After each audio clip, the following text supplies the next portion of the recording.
Welcome to the stream today. I'm looking over there when my chats are again. They're going to work and behave properly today. If I do that, hopefully I'll be able to see both. Right then, so we're moving on to our 1.6 version. If we get up our edit game, so I don't have to look at the main page. So if we come down to our updates, we've done the NPC updates recently. We will go over what we've done. Our next series over this is going to be us working on multi-exit, designating rooms, and potentially adding boss fights into this. So, onto this. What have we recently added? What was added in the 5.1 update? I'm going to clear my workspace and then we shall go through. So, we've only had the one update. And essentially what I added wasn't massively big. What we added isn't in there. We'll go into the Archer, because it's probably the best one to look at for this. Okay, so we added some new stuff to our Archer. This section right here.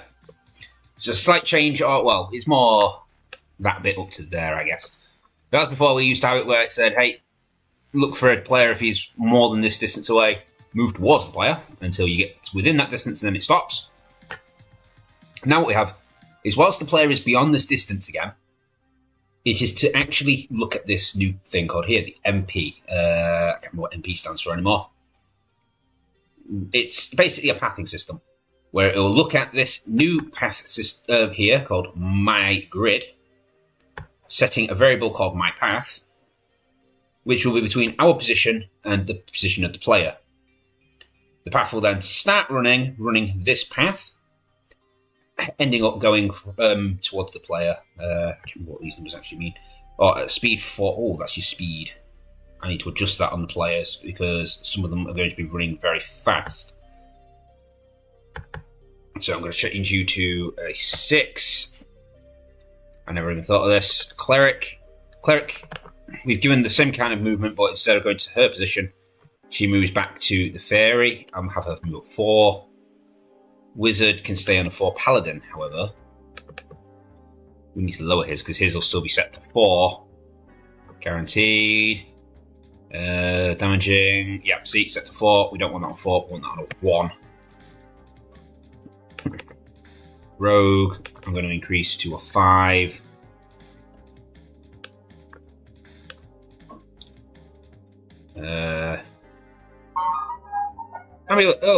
Ambulance. It's gonna be my ambulance. No, teleports commands. This one, here we go. Rogue, you're gonna be a 5. Wizard will be a 3. I'm actually gonna increase the Paladin to a 2. So at the start of the game, he's a threat. Okay, can you go away now, Mr. Ice Cream Man? Thank you. Right, let's change the Paladin to a 2. So essentially what that's doing is it's... let's break it down a bit more on this. So we can get a bit of an understanding what these... We'll go back to the Archers, look to his. What it's basically doing. So essentially it's just saying, look, if the player is this far away, if there is an available path between us and the player, between the Archer and the player, then it is to start going down that path. Admittedly, we can get rid of this point now, I think. Yes, because that was me testing things. I don't need it to draw a path anymore. I think he's the only one who has to draw a path. I think. I'll double check now. Oh no, I'll put it on all of them. So let's get rid of that. This is where I'm actually wrong and I need to keep the draw path on. Path ends, yep.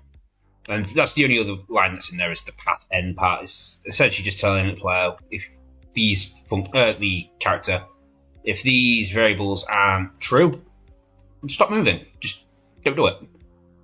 And then we have a new object which we've now included. It's not in calculations. It is in here. It should be called OGrid. And this is a real simple piece of code. So it creates this grid, the global My Grid, which is essentially, it's just what this is doing is it's creating the actual grid itself. Break it down. get it in full screen mode, we can see the bottom. So as you can see, it's asking for the left and the top cells, so that's your 0 points. How many cells are going left and right, and how big the going right and down, and how wide those cells are. So a few bits of calculations of, the room width, divvy it out by the tile size, so we get the whole numbers. Same with the height, and then the actual tile size. That then basically creates like a giant mesh grid across the entire game, so it can see where everything is and work out a grid. And then all these are doing are basically just saying, hey, this is an object you do not want to touch. And if we bring this up, I might have to actually change some parts in this. Because currently it's set to not be precise, I believe. I believe I've got it set to not precise. I've got it set to false. Yeah, false is fast. It's perfect collision. Yeah. So it might need to be true. So like in this instance, as you can see, it's created its grid. And this is overlapping into those cells. So it's like, hey, yeah, you don't want to enter those corner. You can enter these corner pieces because it's precise and those you're not actually in those boxes. But in this one, it just draws around the object. It just says, yeah, don't enter this part of the grid. So we might need to change to this. It'll slow the calculation down slightly, but it might make them a little bit more precise with where they're walking so they don't overlap and touch each other whilst they're going. So that is all we added in the 0.1 update. So today we are looking into multi-rooming. Clever Workspace again, we're done with that. So multi-rooming, we want to be mostly looking with our room controller and our dungeon controller for most of this episode. And I'm going to open that up fully. There we go. Right then, so. Now what do I mean by multi-room? Well, don't need the counter up. So, as I say here, multi-room. What do I mean by, multi-exits and designated rooms? What am I referring to here? What I'm referring to is as we currently got it, each room, starting from the start room, it activates itself. It decides, right, these are blocked off because we always have to count, right? Designate the next room, tell it, this is where my opening is, so knows that. Then the next room activates itself. It chooses one of its exits based on our seed generation, and then says, hey, right, so this is going to be my exit this time, go this way. Tell that room this is where the exit's going to be, and then that room activates, and then that room does the same thing, chooses a way, blah, blah, blah, blah, blah, blah, and it draws out the dungeon. And then as we enter each room, it then draws the objects within the room. So the only thing that's pre-done before you enter a room is the actual layout of the dungeon itself, not the objects or the NPCs and stuff. Well, actually the NPCs do spawn in because they can freely walk back and forth. But it doesn't spawn the objects. So there's no bookcases, no stairs, no chairs, tables, or it's just the exits and the entrances. My nose is itching again. So what we need this to do is when it comes to the activation thing and it's saying, hey, I need to choose an exit, it has now the option to say, actually, based on this, and this, I'm now going to go 2 directions. So there's your multi-exit. My nose is really bloody itching me. Now, this is going to cause a couple problems. The first one being the way that we calculate how many rooms we have. Because currently we've got it set so, every so many floors you're allowed to have 3, 7, 10 floors, etc., whatever the numbers are. I don't remember off the top of my head. But as it's doing that, it does a little countdown. It says, hey, it counts up. Each room as they get assigned is just, hey, this is what my current number is in the chain of going up. Once it reaches that number, what's this? Choose backup options and sod off. It's Windows trying to bloody force updates on me. I've told it not to update to Windows 11, but yet every month I still get a message saying, hey, you could be Windows 11. I don't want to do Windows 11. I'm happy with 10. I don't like Windows 11. I see Carl using it. It annoys me. Right. So, as these numbers count up, they count up to their maximum value, and then once they get to the last number, say they can only go up to value 10, that's when it draws the exit in. We need to now change that because now we're going to be linking off 2 different rooms. So if it goes right first, then left, both of them add a point onto it.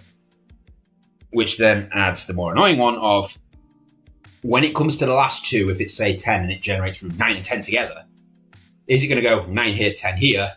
And then the next time we run the same seed, it go 9 here, then 10 there, and do it the other way around. Which would mean the dungeon would be different each time. So we need to find a way to hard fix that. Potentially.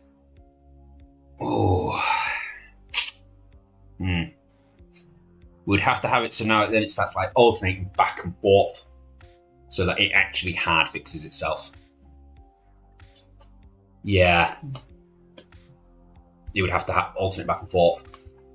Or potentially from those 2 exit points, start using the seed to then randomly choose which one it goes, because you could have one path that's like 2 block rooms wide, another path that goes like 7 or something like that.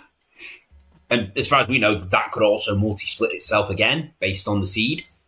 I'm basically thinking what we should have it do is like create a new variable, a new global variable, so everything could affect it. Start off at 0, and then every time it runs, it takes the room number it's in and adds that on. It takes the floor number and adds that on.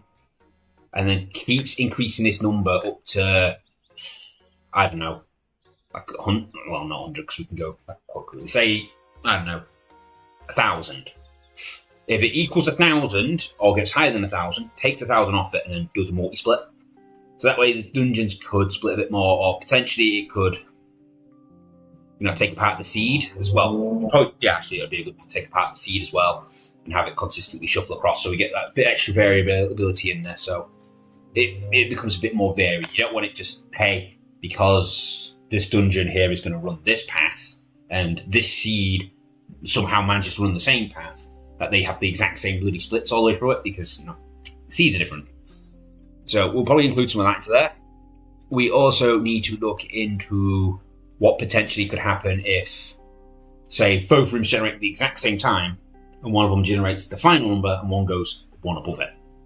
Is that one now then going to keep spawning extra rooms, or so on and so forth, because it's gone above the hard set variables? So we'll have to look into that.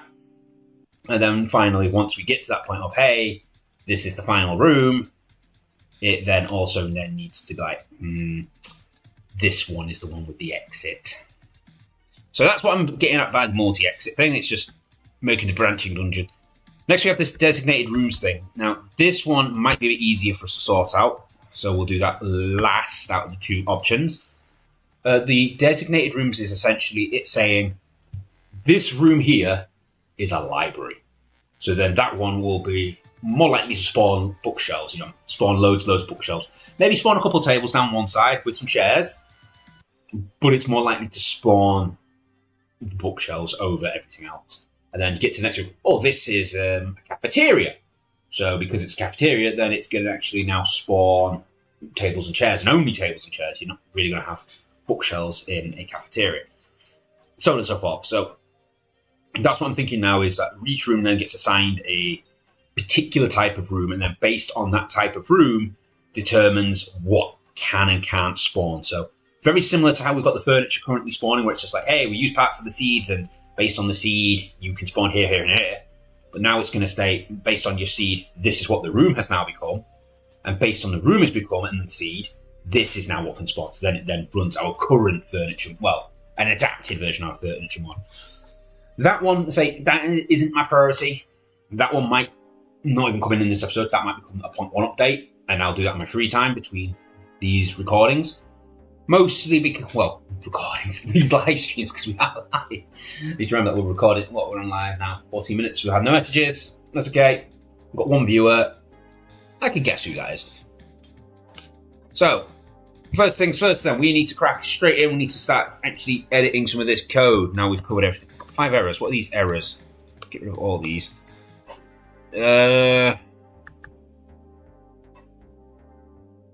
Oh.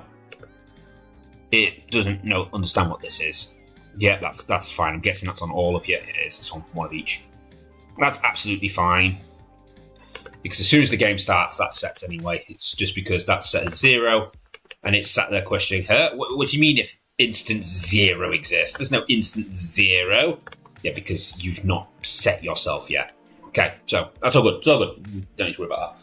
Oh, we've got another viewer. Hello, welcome to the stream. Just seen you pop up. I've been here for a few minutes. Anyway, so So, room controller. How are we going to make this work? Right, so first things first, we need to come up with some kind of coding for it to say, hey, it's time to split the room. Now, how do we go about that? So, it's going to have to be as the room activates, because that's when it starts choosing all of this. Because this is the part here where it chooses where it's going to leave. You know, create its exits and doors and all that, and seals itself all up. So, what I'm thinking...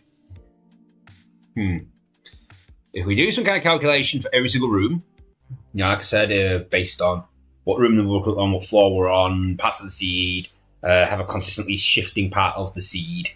So, yeah, we could do room plus global variable, room plus floor each time it activates a room, so that way we get a massive shift. Set that to a temporary variable. The temporary variable then pulls a random part of the seed. The seed then gets added into this global variable. Yeah. We've got two parts of the seed. Yeah, and then from there, it has to add up to a certain variable. Right, okay, so let's create a calculator for this. I hate creating calculators. Alright, so script. We call it split. Cool. And we don't need these top 2 bits of lines because we don't need every line to state what it is as part of our script. Right, so calculation. Right, what's what we need? We need to have coming into this. We want the room. Oh. Okay, because that's already a thing. So underscore room. So that'll input the room number. It can draw off a global variable anyway, so we don't need to worry about global, whatever the global thing's going to be called. Floor number, that can be pulled off the global. The seed can be pulled off the global. So we're good on there. We do need a new global, though. I'm saying global a lot. It'll make sense, trust me. Do setup. Step. Nope, not step. Just regular. And the new global dot, I'm going to call it splitter. And that's going to equal 0 to start with. Right, as a tradition, we're going to change that back down to 0 and keep that on 0. So we don't want it in full screen mode. We don't want any music in the game. Not whilst we're live streaming. We've got our background music, so it's all good. Next up, we now need to go into the calculator for the split. Right, so from this, what we need to do is global plus equals underscore room plus, I'm actually going to put space in there so we can read it better, global dot current floor. Oh, can't spell. Wait, is it the current room or the... No, the current room is the one when it's doing the working its way around. That's our total thing. We can actually call that dot splitter. There's only one T in splitter. I'm sure I've only got but one T in splitter.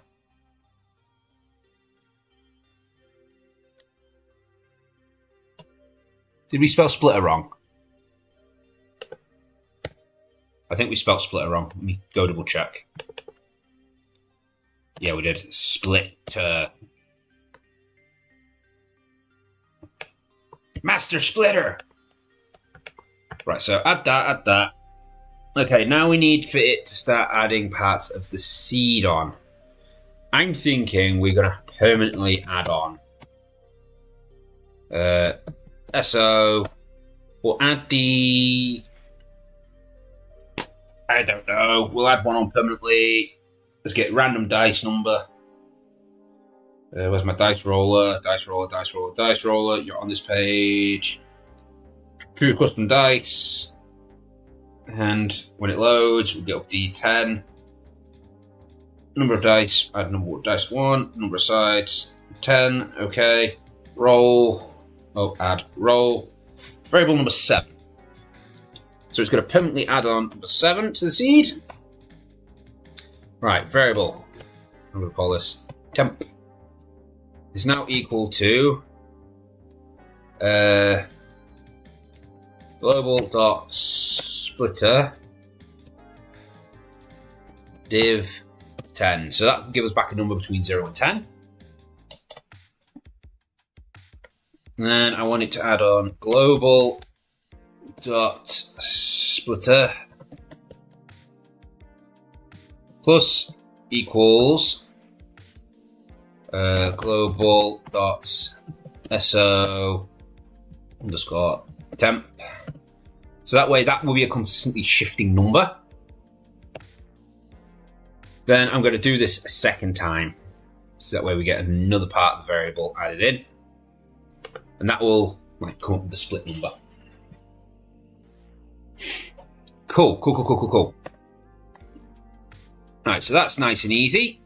Just want a clean sweep of that. Okay, so from here, why do we close the wrong file there?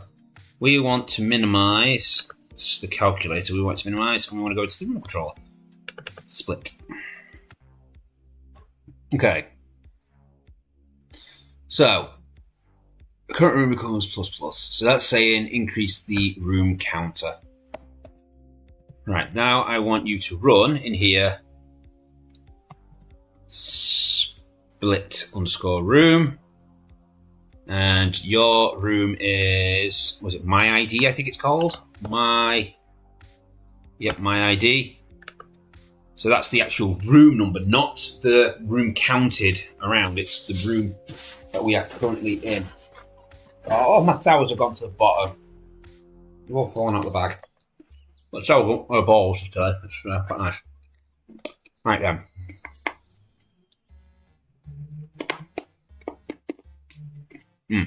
Crunchy. Very sour.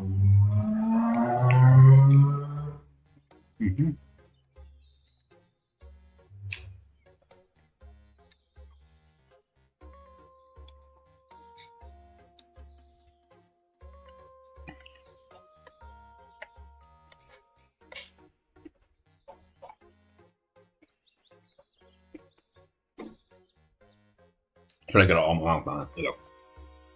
Right then, so we want it as part of this. See, I want to create the sink for now. Okay, let's start adding some notes in this. Works out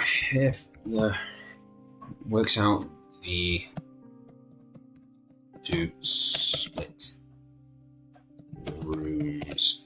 Another thing I have considered this, and this might come in this, that based on the variable, that it could potentially delete the actual walls.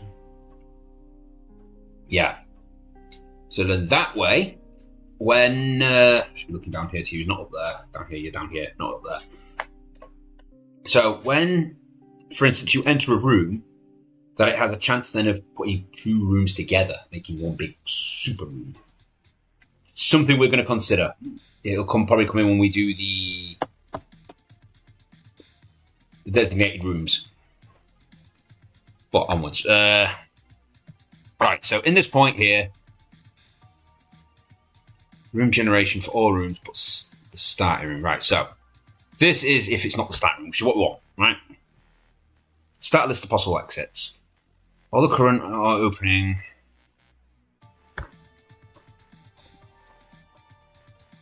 Openings into the room. Find open sides and selected list. Delete them.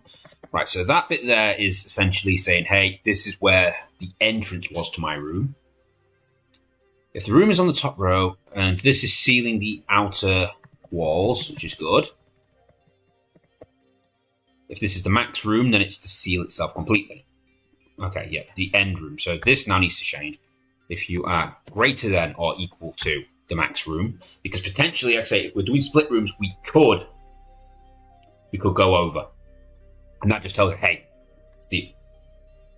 oh no, that was the problem, yeah, because then even if it goes, let's say it could go 10, 11, which would be over 10, and then it could go 10 or 11 the next time round. So yeah, so we can't. I was thinking there that we could potentially say, hey, if you are the last room, you are the number you're supposed to be, then you're the one who seals yourself, the one that has the actual exit. But right now, it would just be nice if we can get it to do multi exits. Right, so if you're the last, seal the outer rooms. See if you're the last room. Go through the sealed sides, find them, etc. Can't use. Right, these are the available choices. And then it does this and pushes an opening.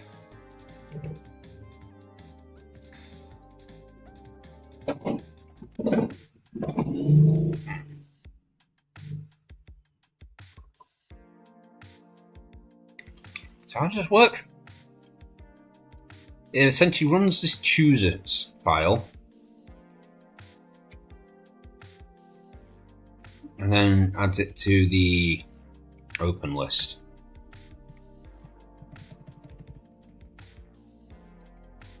If not, then it assigns it to be the last room because it means it's got to the end of its run and it's blocked itself off somehow in case it happens. And then it goes back through and starts. Yeah, assign stuff.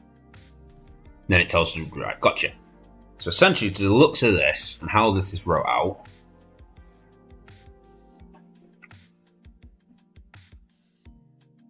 it's this. All the available choices, and then it chooses a door using the chooser, door choice. My ID.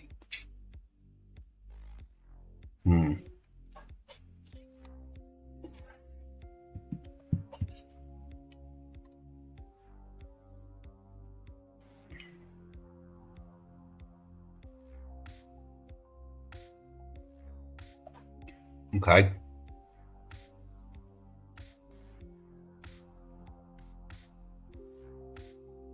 What? Right, so this is the list of doors it could potentially choose.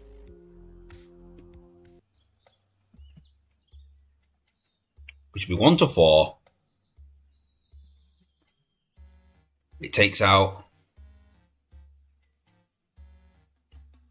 Right, and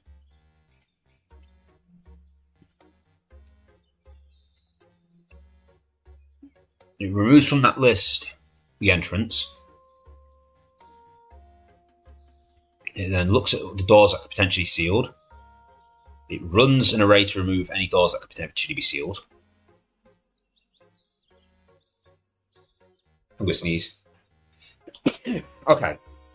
So the array at this point should just be all the available doors that it can potentially go through. If it's greater than 1, then it can do this. Okay, gotcha. Now. Oh, Jesus Christ, I'm going to sneeze again.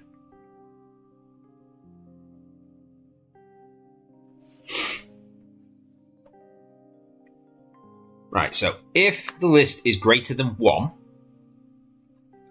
then it's to erase, it's to choose a door and then add that to the openings list. And then it does some calculation down here where it actually resets itself.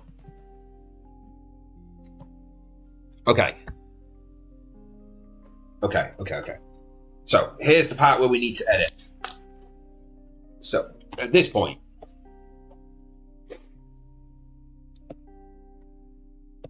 if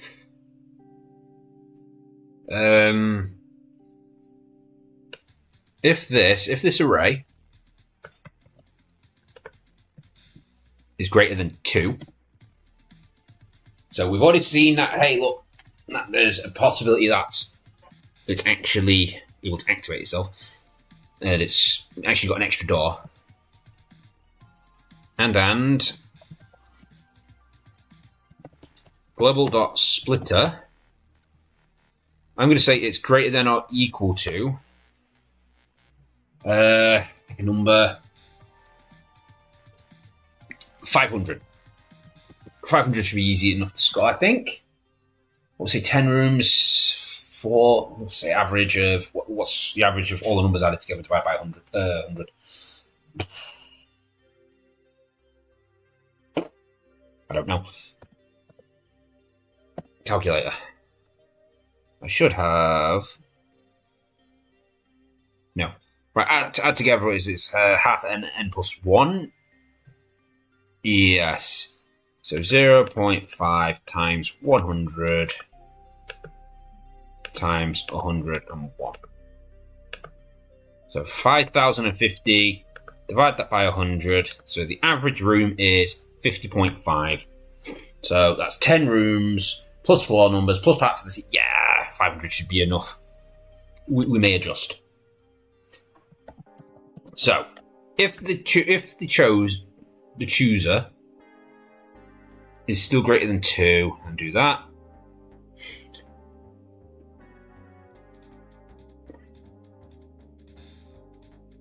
Right then I want you to take the global dot splitter, and I want you to minus equals 500. So it drops it by 500. So we're not going to get repeated doors trying to do this. We then need to the chosen. That is the chosen door, which is just a number between X and thingy. We need to remove that variable from the chooser list. So array underscore delete, and I want you to delete from array. Is it the chooser? Yeah. So delete from chooser. Delete index.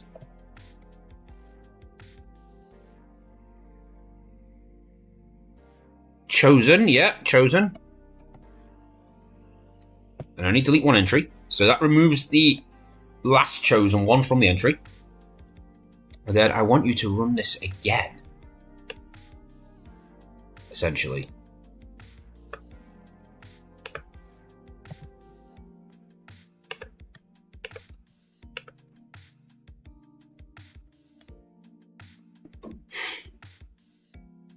Yeah. Yeah. So then that way it can delete a second door. It can and add another door, deletes the chosen thing around. However, I'm actually going to slightly change this. I'm going to change that to equals equals. So if there's exactly 2 doors, 2 possibilities, then it can run this code.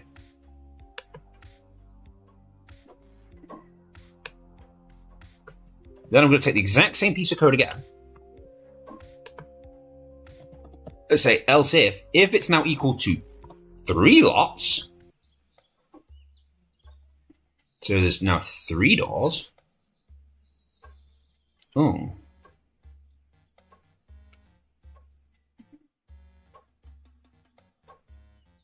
If you're equal to that, do that. Whilst it's doing that, if there's an extra door, do that one. If there's actually 3 doors.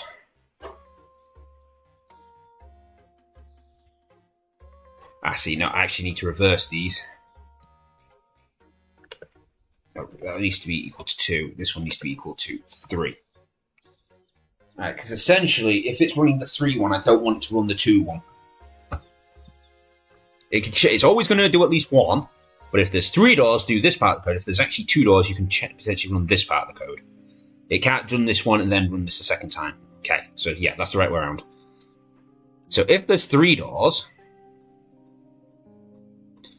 I want you to delete, because that one's already been chosen.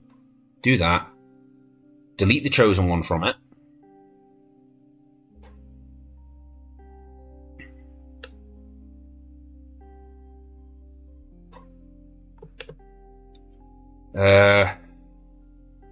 It doesn't need to run this a second time because it's just going to add both doors. So delete the chosen.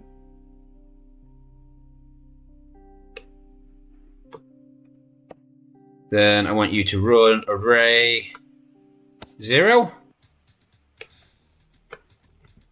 and then run array 1, because then it's pushing both of them.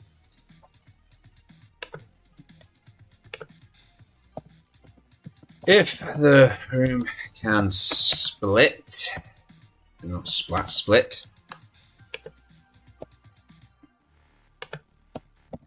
has 3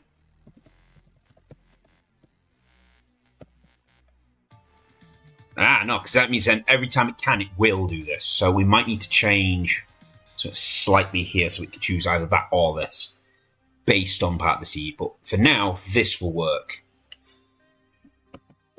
Reset the splitter value. Reset the splitter value. Remove the door, the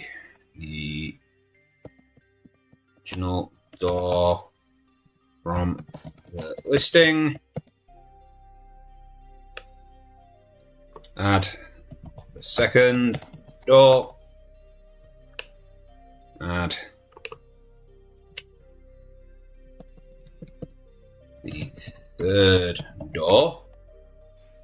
Same thing there. If the room can split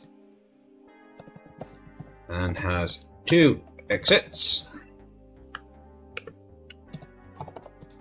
reset the splitter.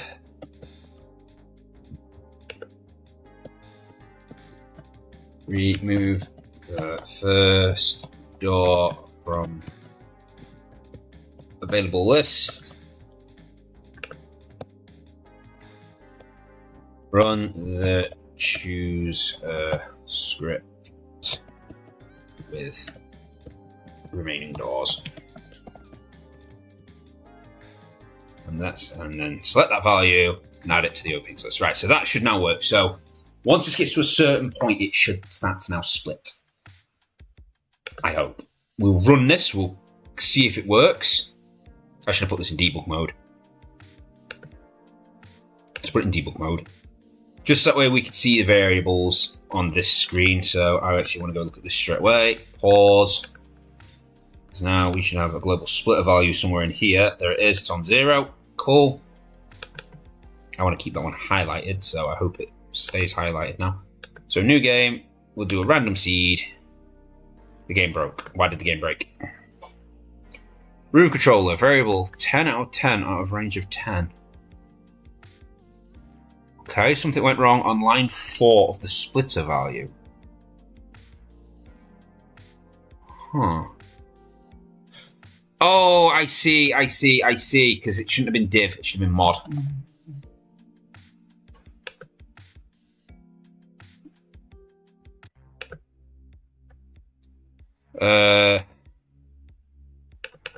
Split. Yep, these should have been mod 10.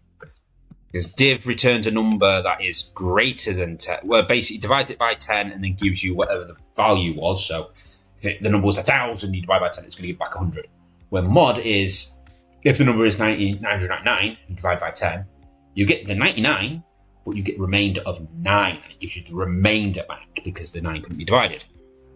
So now it returns a value between 0 and 9, which is what we want. I just got my mod and my div the wrong way around. That's on me, guys. That's on me. All right, so new random game. There we go. See, it generated this time. Pause. Let's find that splitter value. It's currently 198. So we're going to get some splits in the next floor to the sounds of that. It's much better now that we have this smooth moving. I mean, it's a little slow still. But, you know, it's meant to be slow to start with. You can upgrade. Next. Okay. So, in this floor, if we now pause, and we look at the splitter value, 503, huh? It's on 503. It shouldn't be on 503. But it could have been that... No, because even then on the last room... It may have split, it might not have done, it might have tried to split on the very last door. But we can see it's over 500 now. We'll just double check, see, yep, that's fully locked. We should have got a speed upgrade. Ah, no, see, it's split. We've got an up and down here. Oh, and a forward.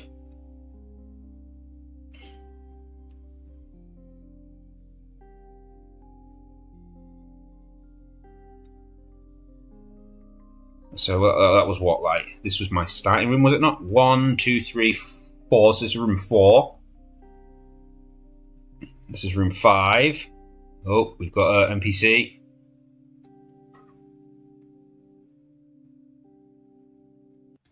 This is room 6. This one has an exit. Should be no splits here. So that's room 6, and it went up 2, I believe. 1, 2. Just want to make sure it doesn't spawn extra NPCs as well.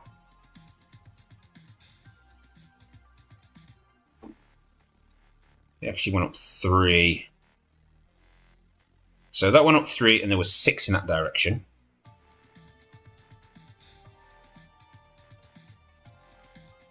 We still need to fix the thingy. Ah, see, but it hasn't spawned this here. So we can't go that way. This might actually be down to based on how I've got the exits to spawn. Right, so we can see that it can split now. We do need to do some calculations. Right, so if I step on this, if the player enters its area, if my ID is 1, this is 2. This is activates becomes 3.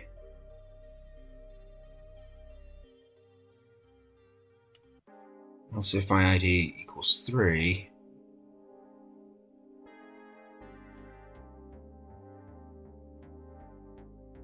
Alright, so that basically just activates that and that, and then destroys itself. Okay. So all that does, it just tells the room to activate. Right, let's make that visible. And run that again. Now let's see if it is actually spawning them all. Because it might not be spawning them all. It might only be spawning the first choice. Okay, so there's the first room. And it deletes itself as soon as we get in the room. Yeah, I'm actually going to go do some of this first. Just to make ourselves a little bit faster. No, not quite enough. Get some gold. Was there a chest in this room? I don't think there was. You might need to actually decrease the scarcity of chests. I mean, that's some good bonuses right there for chests. Right, and all I want to do is I want to purchase. Oh, I can't buy 2. Okay, it's fine. Oh. We also need to put an exit thing on there as well so we can get out of it quicker. If we clean up one more patch of blood, we can get the next upgrade. So I'm just going to clean this up. Oh yeah, you can walk on stools, can't you? You just can't walk on chairs. Purchase. There we go. Right, so a lot faster now. We should be about 40% faster if I remember correctly. So I'm sure you can go up to double speed. Which means you can only get to speed 2. Might have to look into that again as well. Right, so that's that one. Ah, see, look. So it's created a split room here. Oh, because I didn't do left. Right. So that's on me still. I didn't do it how we're supposed to do it. I forgot that this is a separate block, visible. One last run. But that did prove that the left-right one, it will do a double spawn if it's not capable of doing the triple.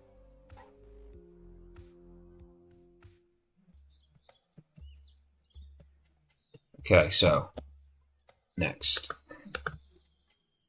Okay, this room is fine. Ah, see, look, it's not spawning all potential exits. Because that's got one. But this one doesn't. I think it's going to be doing a priority thing of going around, so keep them on as visible for now. I want to go back to the room controller. So it's chosen its doors, it's chosen its exits. If the array contains doors 1, this should do that. If it contains doors 2, the array contains door 3, contains 4. Well, that's telling it to spawn a door there. That's not entrance. If array opening contains 1, then it's spawn a room controller there. And that's to set it going north first, then right, then down, then left. Yeah, so it is doing the priority order, going round.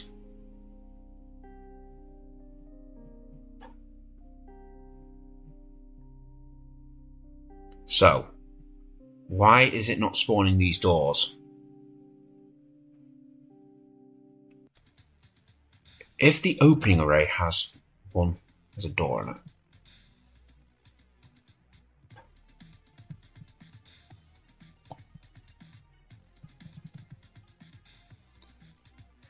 Right then, so it pushes in the first door, the one that's chosen, it then pushes in the second door, and the third door for that one, and then pushes in those doors there. So the opening should have up to 3 doors.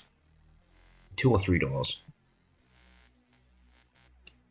Right, then it creates the doors list for variable of ID for the opening. And then it looks to see if it's in there. If it's not, then it deletes it from the thing. If door contains, then it adds the door. So that's working right. So something's going wrong here.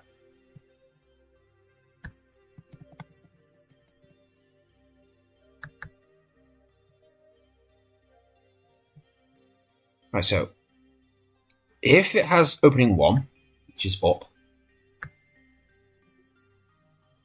if your ID is less than 11, yep, just to make sure, and the array contains, instance place,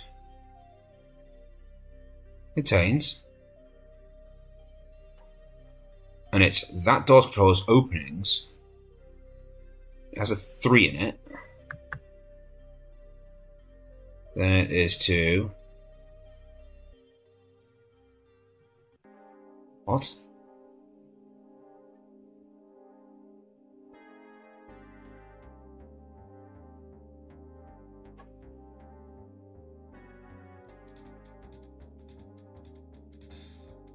Okay, we should not have closed the debugger, so I could have looked into the rooms.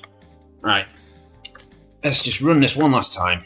I'm getting bored of running this now. Oh, God. I can only imagine how hard it is for all you guys to watch me do this over and over again, just so we can debug stuff.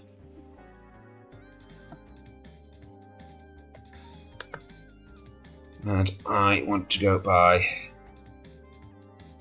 an upgrade of the shoe, just so we can move 20% quicker around.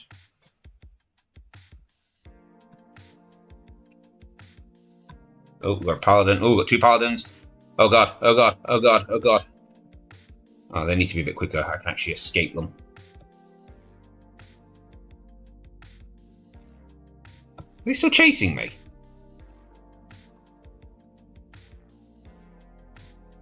They were still chasing me.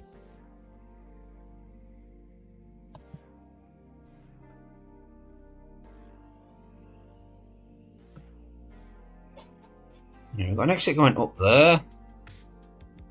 But they can still cut in at the top of the bookcase. They can get on the top of it, they can't get onto the left of it.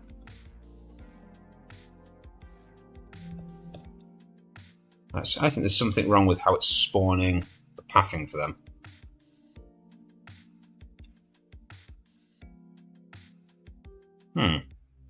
The seed on this one must be terrible, because it's not giving us a split room. Here we go, split room. I should count how many rooms it was. Damn it. So what? 1, 2, 3, 4, 5. The 5th room has a splitter. Right, now I've got to try and find this room. Oh, this is going to be a nightmare to find.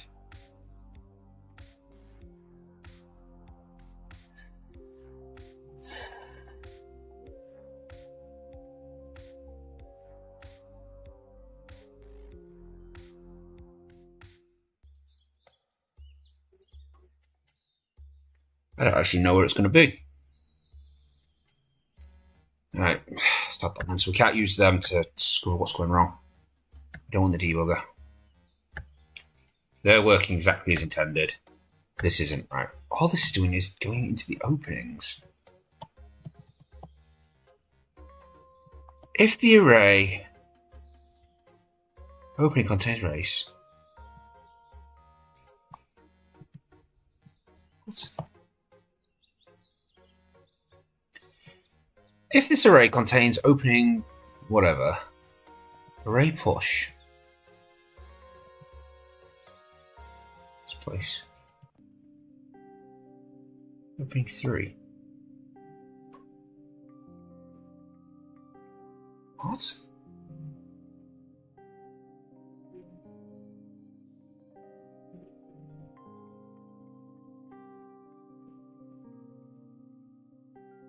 What?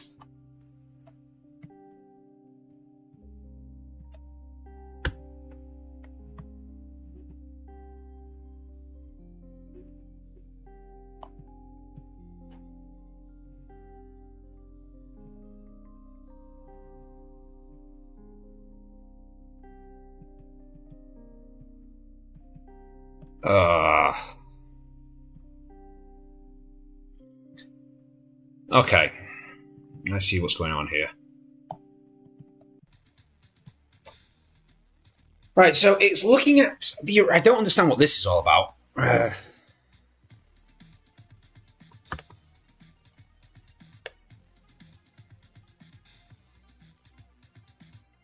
Oh, if it... Right, so it's essentially looking at this and saying, if you don't have the ones around the edge, then add the ones around the edge so you are sealed.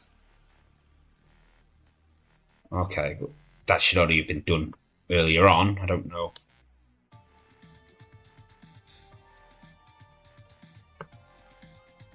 Or is it?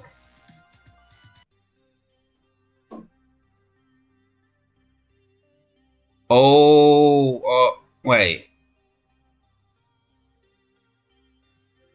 I don't know what that's doing.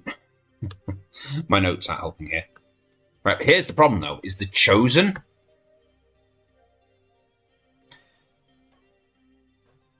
Why have I got it to hold this for me?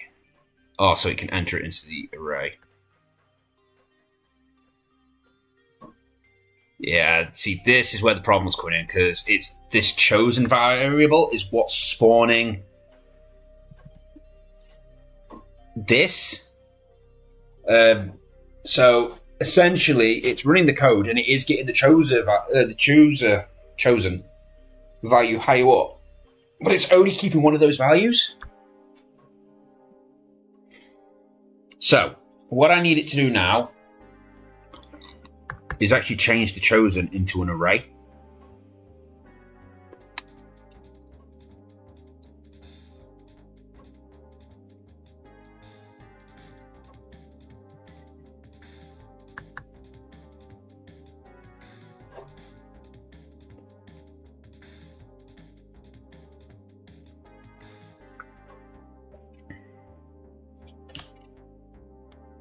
Okay, I can make this work.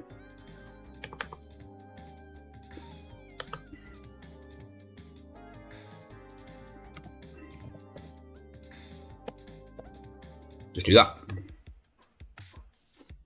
Because the openings array is different to the exits. Because the openings array is just, hey, these are my open doors, including the way in. So.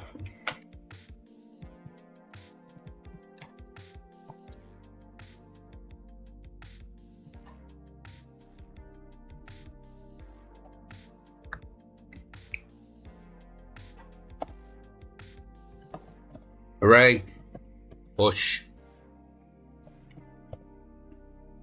exits, chosen. Okay.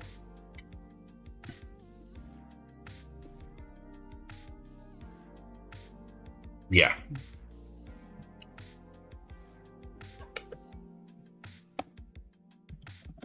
Array.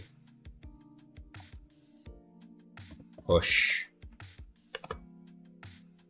Wait, what?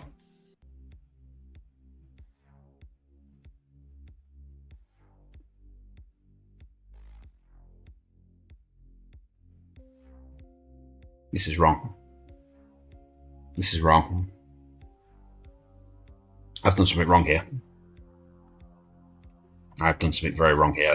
What the hell have I done? How have I...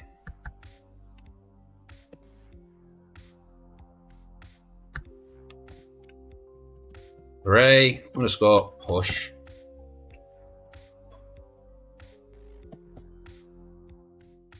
Exits. Chosen. Okay, so in both that case and that case, which rerunning the code, it's going to create this exits variable with the chosen array. Where that adds an array, adds just the calculation gets chosen, then just the calculation gets chosen here. This one.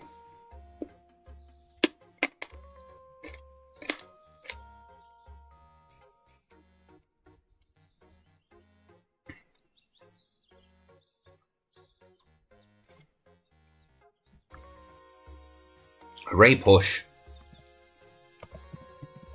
I should have choose a 0.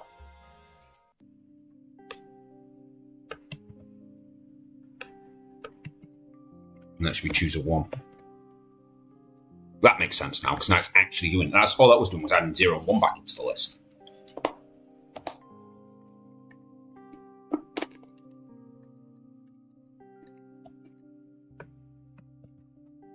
I'm going to do the same thing again here for exit.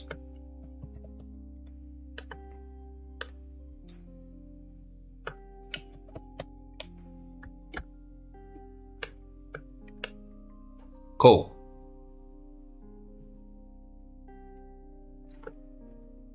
Right. No, I need that, and that's the bit that seals the doors. This is the one, right.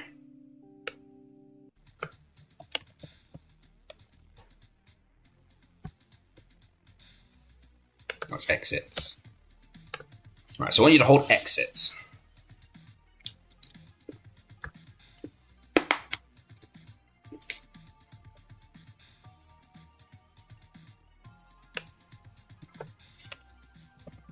So if array contains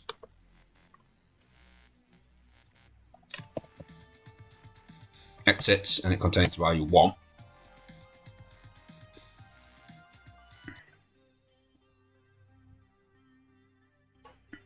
and it does this.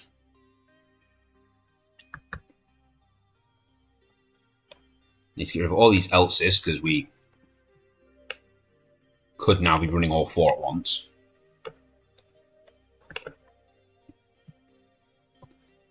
So I'll put this in.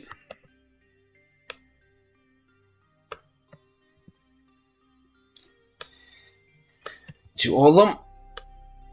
So red 2, 3, 4. So, if this array contains one of those 4 exits, meaning it has it, it is to check to make sure that there is a controller up there.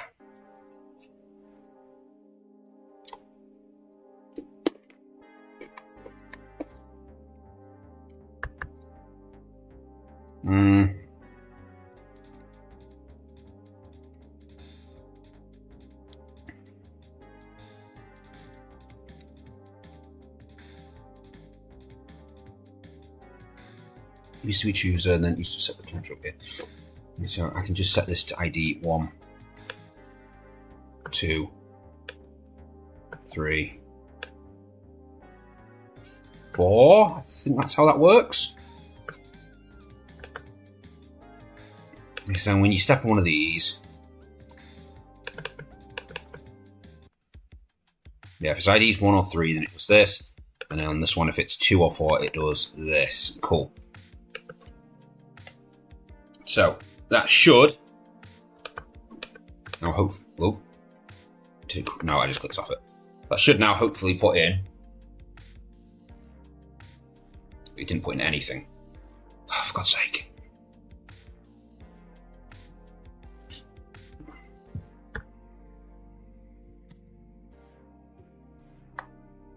It didn't put one in for the starting room. Why did it not put one in for the starting room?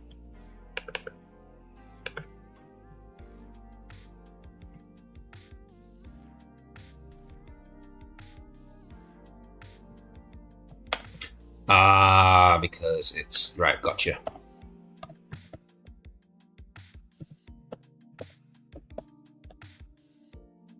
Because that chooses it a different way.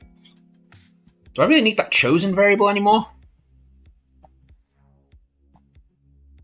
Probably. I don't want to delete it in case it bugs my entire game out. So let's not do that.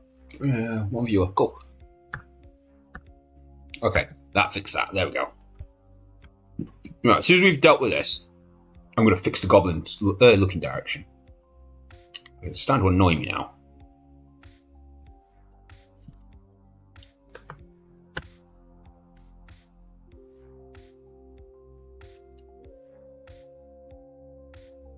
Okay. So these should always come out as a 3-directional one currently because we haven't figured out how to set out, hey, choose 2 or 3. It's one or the other, and it always starts with a 3 first. Unless 3's not available. See, that didn't fully work. So we need to look into that.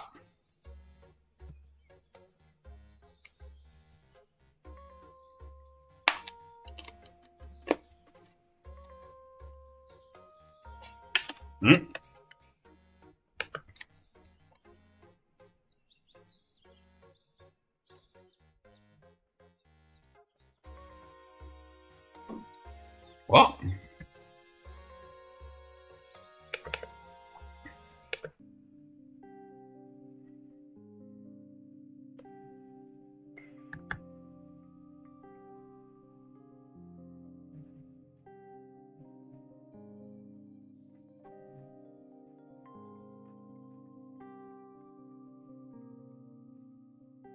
What? Unable to find object index this.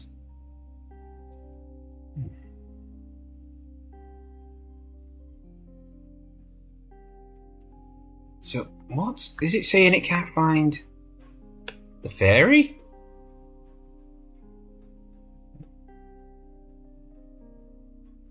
One 931. Yeah, it doesn't exist.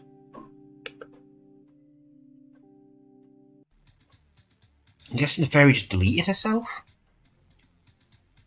Right, so if the fairy's just deleted itself, why hadn't it destroyed itself before it came through this?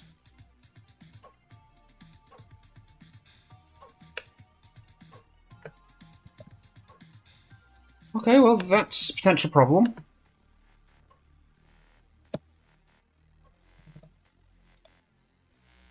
Okay, well, we can quickly fix that. Because that's not too hard to fix. All we got to do is say, hey, if the game's not paused,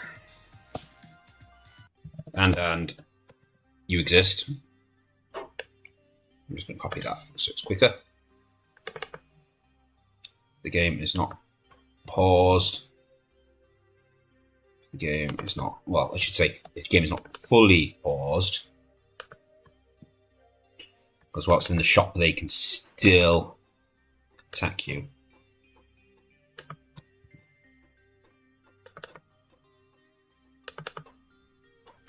Cool, so that should fix that. But now I want to go look at that bug that we just encountered a moment ago with the door. Right, so room controller. Step.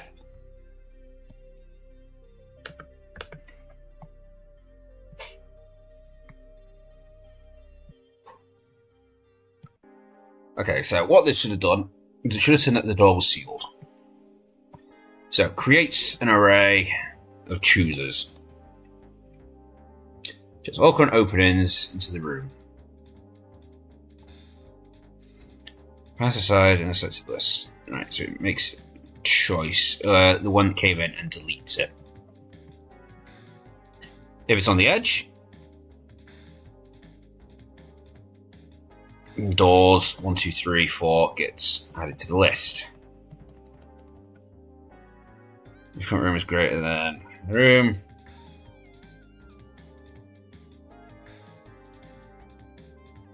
So it's in the last room, crit. The doors list was 1, 2, 3, 4. And it's to remove next opens opening.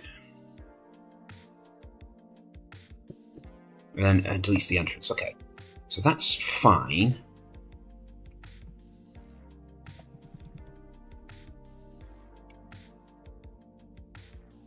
Then it's to go through the area list and delete any doors from that.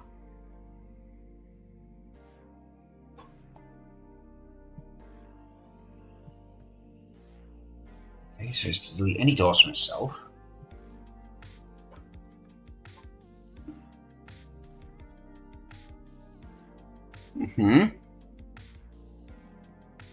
If usually because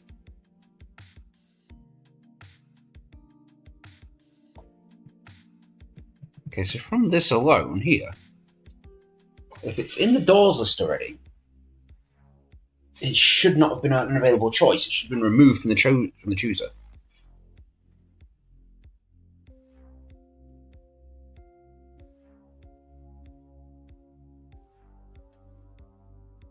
But it did. If the array is greater than 0, you get the index number for where it is in the list. Now go into the chooser list and find that door number and then delete it. Okay. Okay, so that should have been sealed. And that should have done that.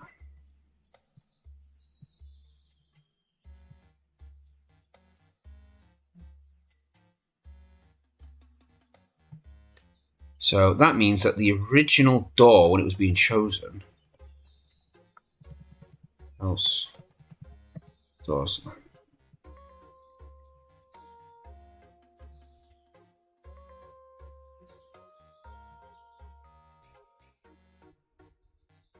I'll go through.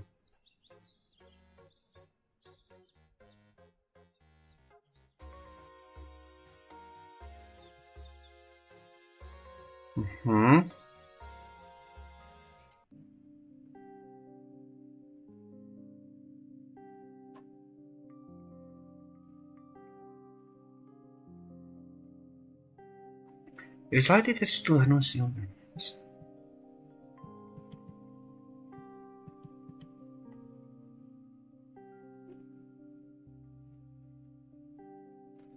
don't know what's gone wrong here. I don't know why it did that.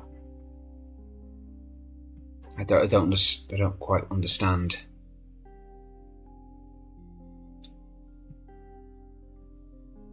Because that room should have been assigned something. Right, so simple as we're gonna have to go into the draw and draw text. I want this to be equal to ID, so we get its actual game ID. Okay, why is that highlighted red?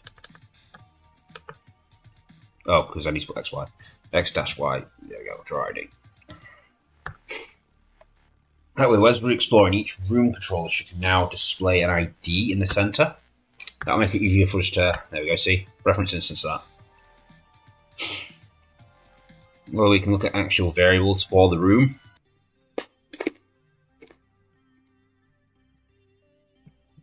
And we can use them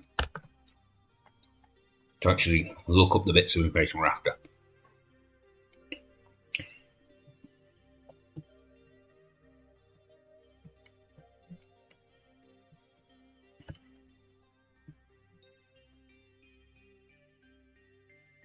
See, that one didn't generate. 1650. 1650. There we go.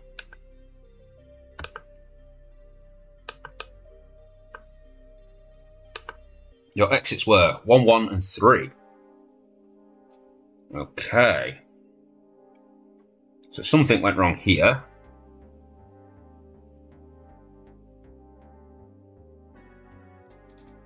Let's not choose the 2.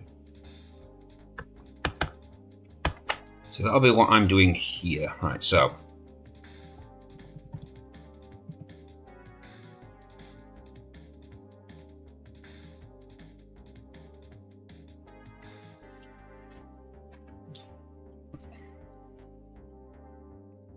So it shows number 1, okay?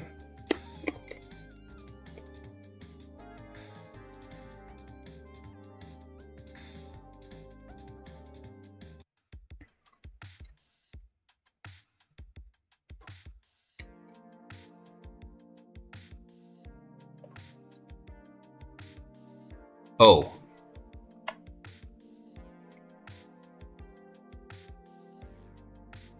Right, I get you.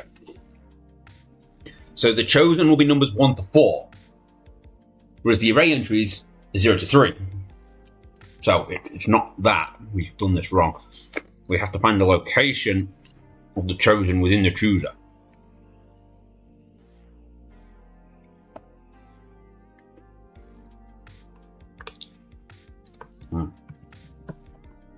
Array.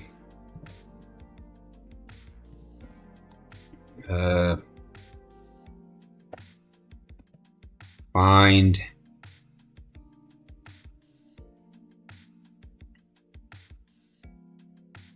How do you do this find thing?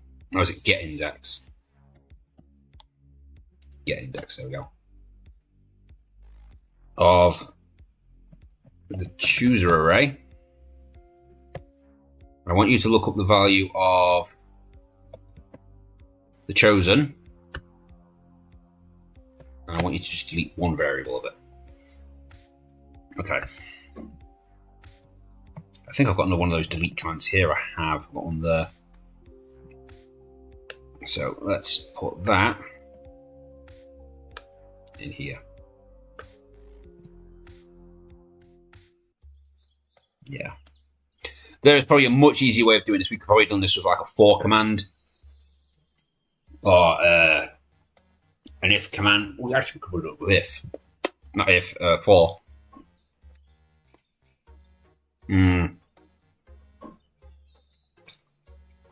Yeah. For this.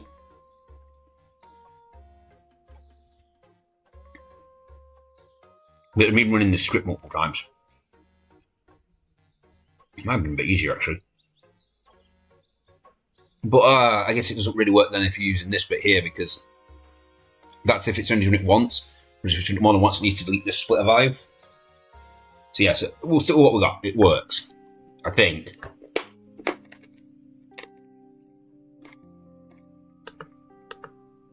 That's when you encounter that bug again where it opened the door when it shouldn't have opened.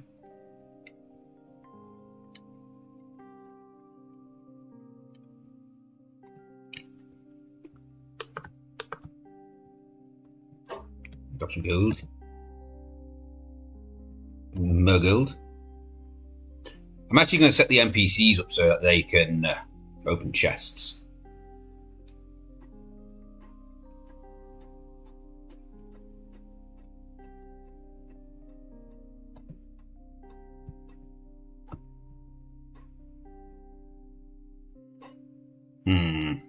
Come on, we need a split room to make sure these are working right. We need a split room that's actually running alongside an old room so we can see if that bit of code works still. Jesus Christ, is the bloody numbers really low on this or something? I see, it's still not generating one here on the left. 1591 didn't generate. This is 1591.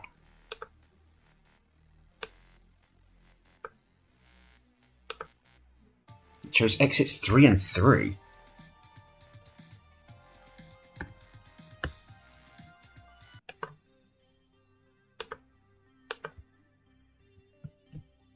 It is on the end, and it's across.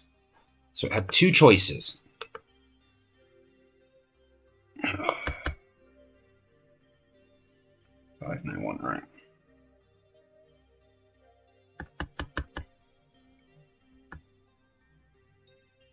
Right, your openings were, when you came in, should have been 1, 2, should have been 3 and 4?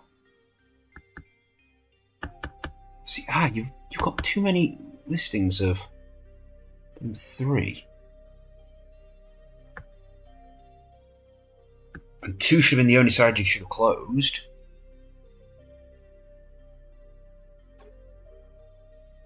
But you've got no opening registered as 4.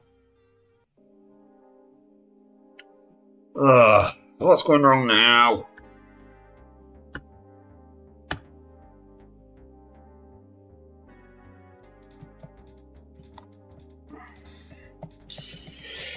Right, so the chooser should have been 1, 2, 3, 4 to start with. 4, array index. So the array, what? 0 plus plus. It should have looked through its openings for anything in there and removed it from the list.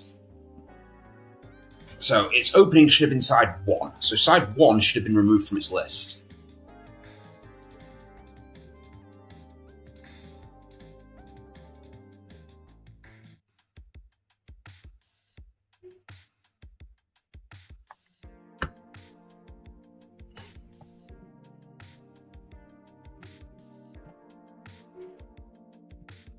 I don't think it's passing out the openings properly.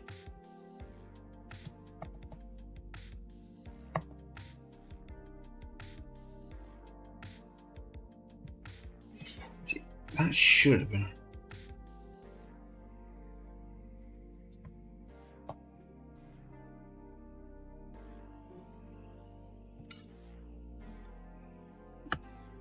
Right, so...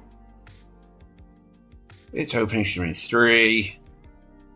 This number was less than or equal to 91. I believe it is. Oh, did I end the game? Yes. So then it should have passed on to... What? If my ID...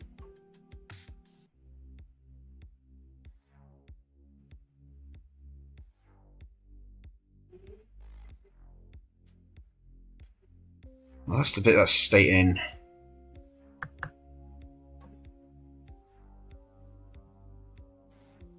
If it contains opening 2.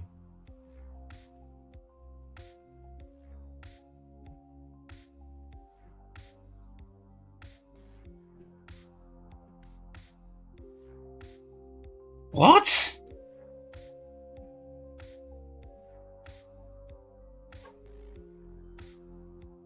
If my array contains opening 1, assuming it's coming in from above.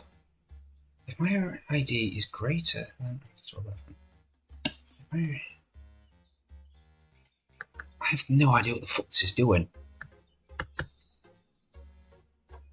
It's been working up till now. It's only stopped working that we've changed this bit here. So then to activate the next exit.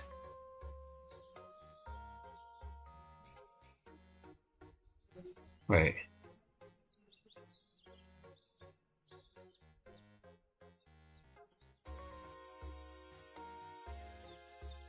Because they seem to be generating.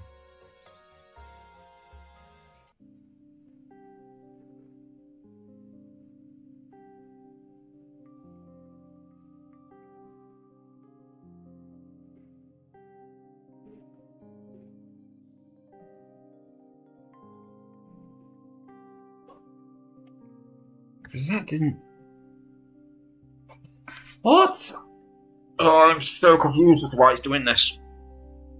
And I don't want to have to rewrite everything to get it to work.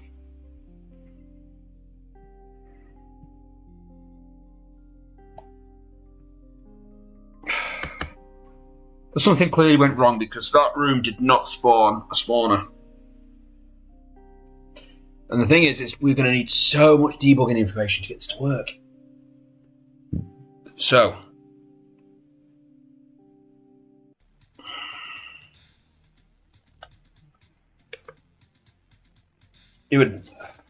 I just need to know so much information to make this work properly.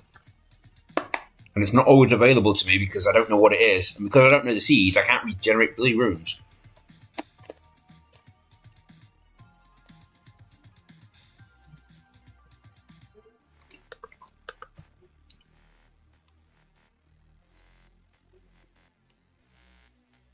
Here we go again.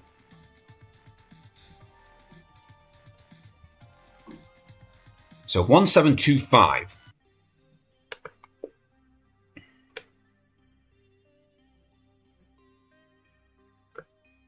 U.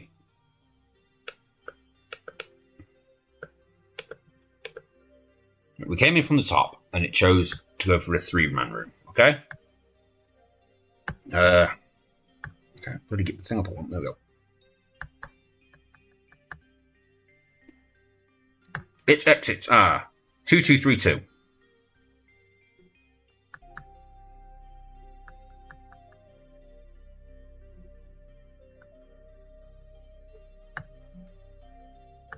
Its openings were 1, 2, 2, 3. It has no doors. So why is it generating 2 of this, for instance? Why is there an extra 2 in there? What is going on?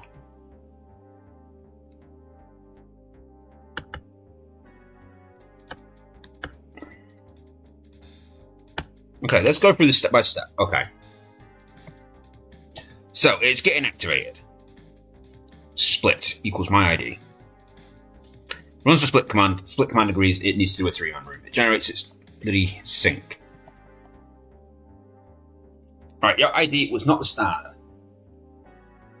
Ugh, I want a notepad up so I can work this out as I go. Right, so chooser, gain the values 1, 2, 3, 4.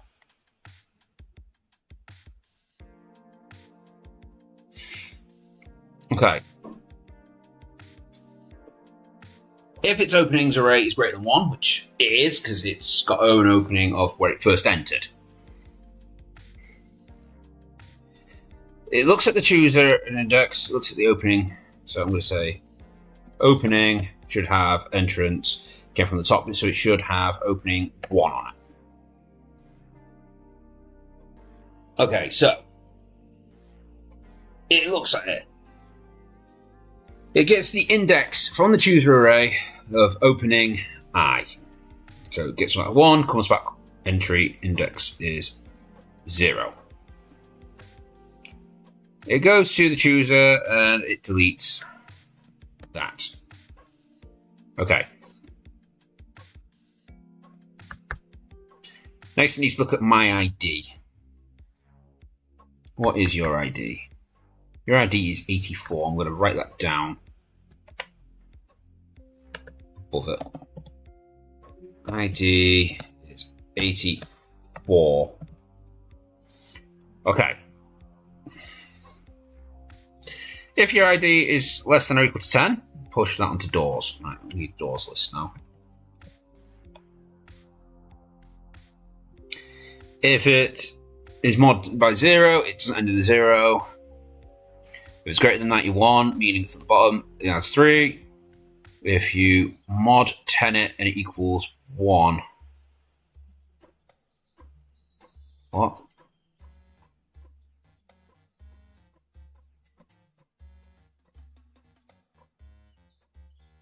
Well, that means it's on the far left-hand side, yeah. Right, so no doors. It doesn't equal that, so it's not running that bit of code. No, let's go up a line.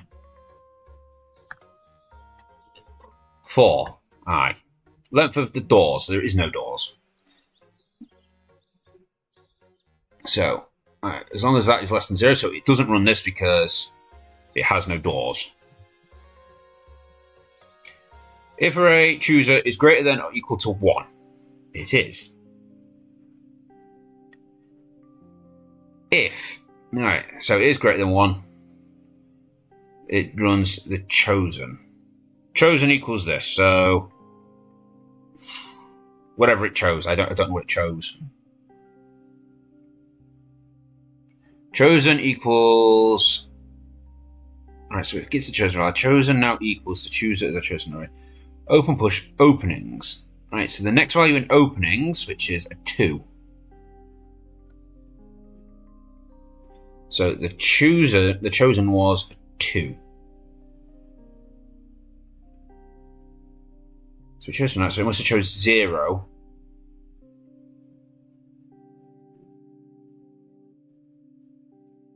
So it must have chose a 0, and then it returned the 2. So, and then we got exits. So both that and that gained 2. Okay. With chooser, the relay length for chooser is greater than 3. So it went with S to reset the splitter. Right, then it should have gone into the chooser, got the array of the chosen number, get index of this. Why have I put an offset there? Oh, could that be why then? Is it because I...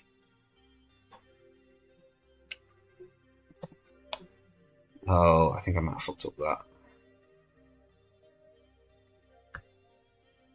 Okay, let's look at this again. Right, so chooser should now... Alright, so what did... Alright, we established chosen. It was 2. So, wait. It gets the index of that, which should come back 0. And it deletes entry 0 from 0. Okay.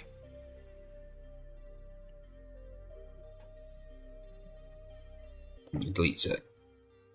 Then it should go back into it, and it should look at entry zeros and add them to the opening and to the exit. So that should be 3 and 4. It could just be because we had the offset in it. Okay, so let's try rerunning that. Hopefully. Oh, we should write down the seed. It's too late now. Oh, we spawned in complete darkness now. For God's sake.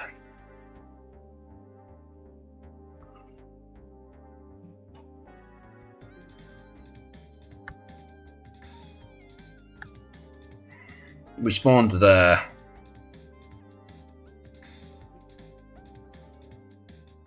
Which is room ID 1, I think. It is. Variables.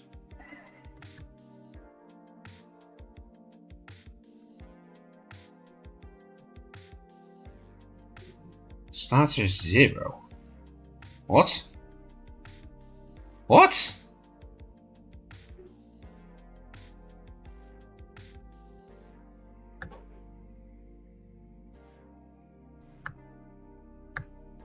What the hell happened this time? Oh, we're now just encountering bug after bug after bug. On stuff that we're not even touching. That one generated fine. So there's definitely still some seeds that are broken. And I don't understand why most of the time.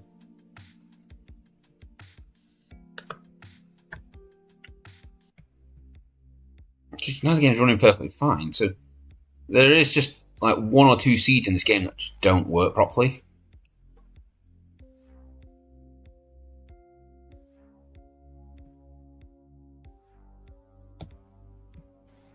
Still need to make the paladin a bit faster.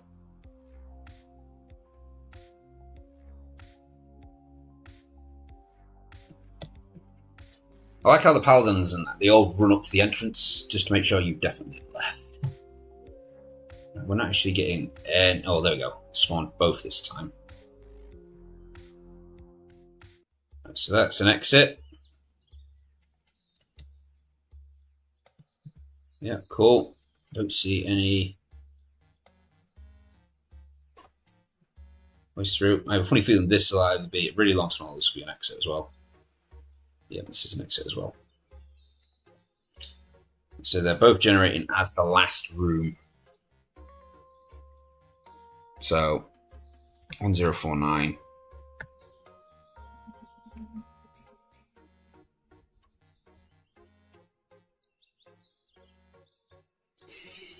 Okay.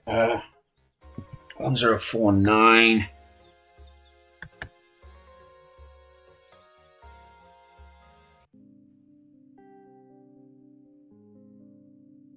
There is no 1049. Oh, I'm looking at the wrong thing altogether.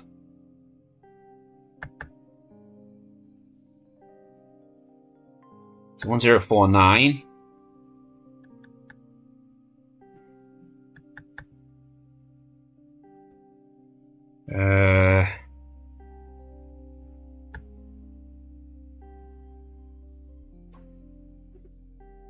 It's just been like exit variable.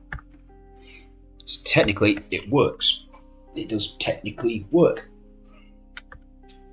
Now, the only thing that we've got left on this then to make sure it's 100% definitely is where is the door spawning and why are we looking at something that isn't what we've been working on? We want to get rid of multiple exit points.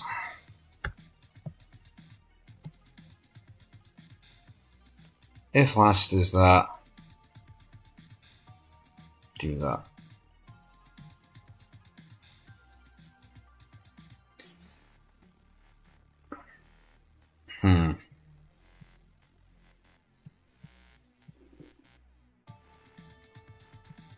So apart from the odd bug, which is going to take me ages to descript, we're going to have to get people to like start playing and going through seeds and sending me seeds that are broken and doing things that I shouldn't be. Because the chance of me seeing every possibility is very slim.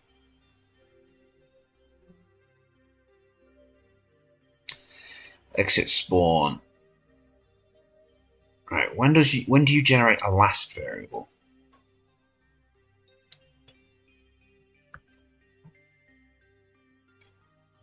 Look for last.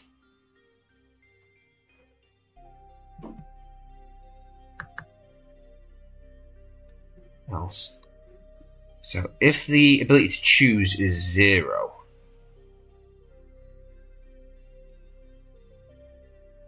okay, and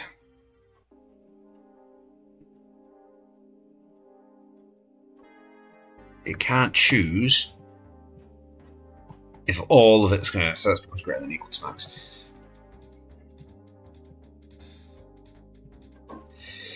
So if current room is greater or equal to max, then do that. Array, delete from doors, right, so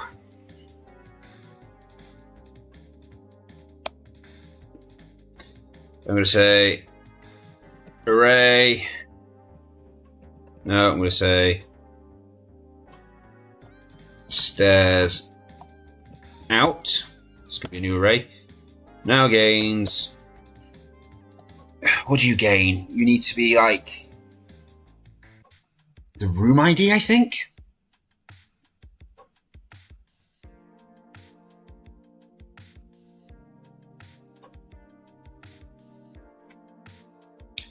Oh no, because it can't be that. It needs to be a global.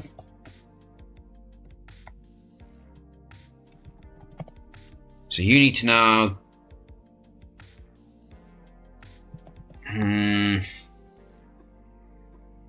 You need to gain the value of all of the exits.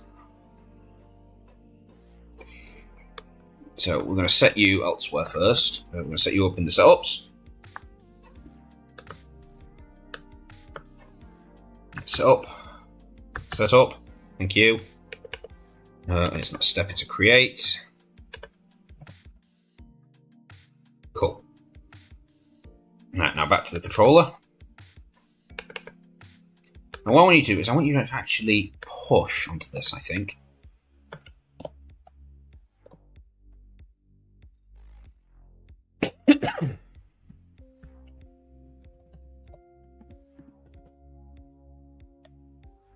I want you to push onto this. My ID.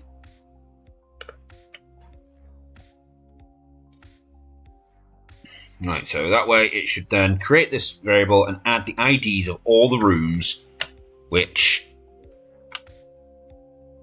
have ceased.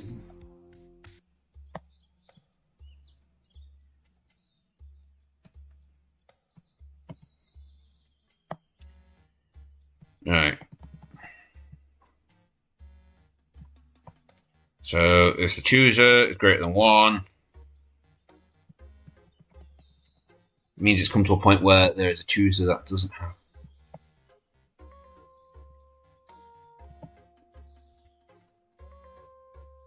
Your ID becomes last 1. No, it doesn't. If the chooser ever hits 0, I want you to set this to 1. Which means then that should be the end rooms of all spawn. Wait. No. Because it means you could get one room, then it spirals in on itself. And one room which is continuing to spawn still.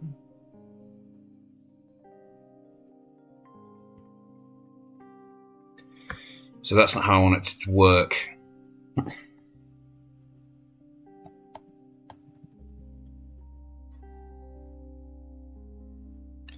So I want you to...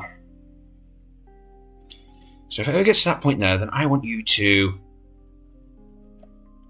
plus equals 1 onto this. Okay?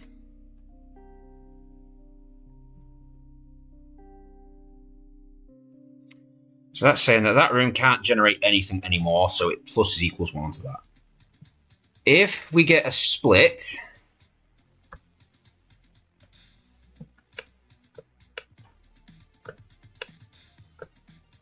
So I'm going to copy this so I remember what it is I'm doing. If we get a split of 1, well, of 2, then I want you to minus equals 1 off this. So it should be at 0. If it splits, then it becomes minus 1. Then when both paths get to the end, then it'll add 1 for each path. So it becomes a 2. So that'll become a plus 1 then. And the same thing for this, but this one needs the minus equals 2. Because then if it splits 3 times, then you've got minus 2. And then each of those paths ends, it becomes minus 1, 0. Yeah, first path ends, becomes minus 1. Second path ends, becomes 0. Third path ends, becomes a plus 1.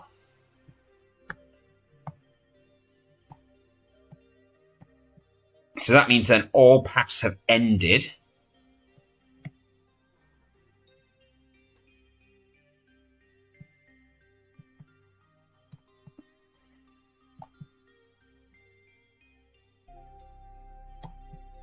Cool. All right, yeah. If your room ever gets to the max room, then do that.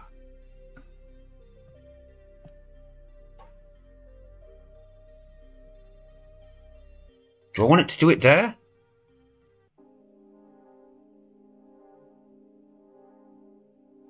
Because all that's doing is it's just removing the doors, so it doesn't generate any further. So that's deleting the chooser. So if I remove that from there,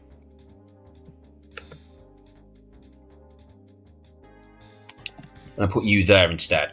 That way, as every now exit gets to the end of its path, it gets added to this stairs out list. Cool. This is going somewhere.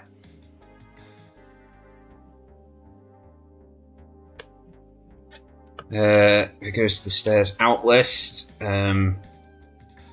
When does it generate the stairs? Alright, it generates it there. When active 3, that means when it's clock's over 1. Okay. So, right now, it's now got an array of every exit, potentially. And that becomes a 1. Alright, I best make sure they're the other way around, actually. I want that to actually add it to the list first.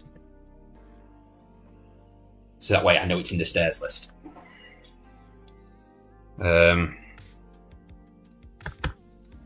Okay, so now.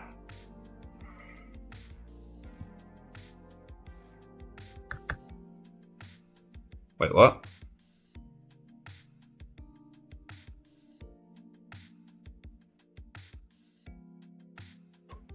Right, because that's just holding a variable that everyone can see. It's kind of like have the equivalent of a global.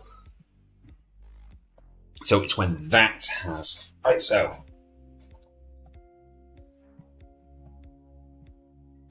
If unless.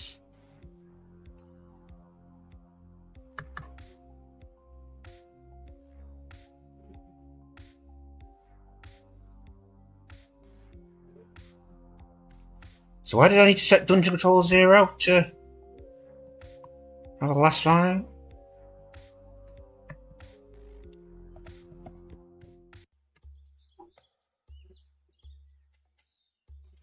Dungeon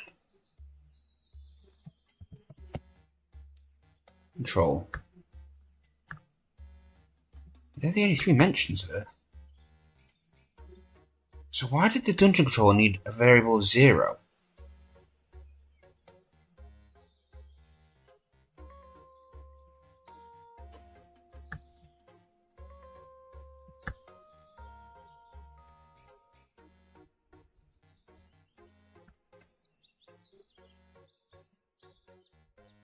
Don't know, but I imagine it's important. Let's look through the entire document. Build dunge controller dot last. Find all. Okay, so there's those calculations.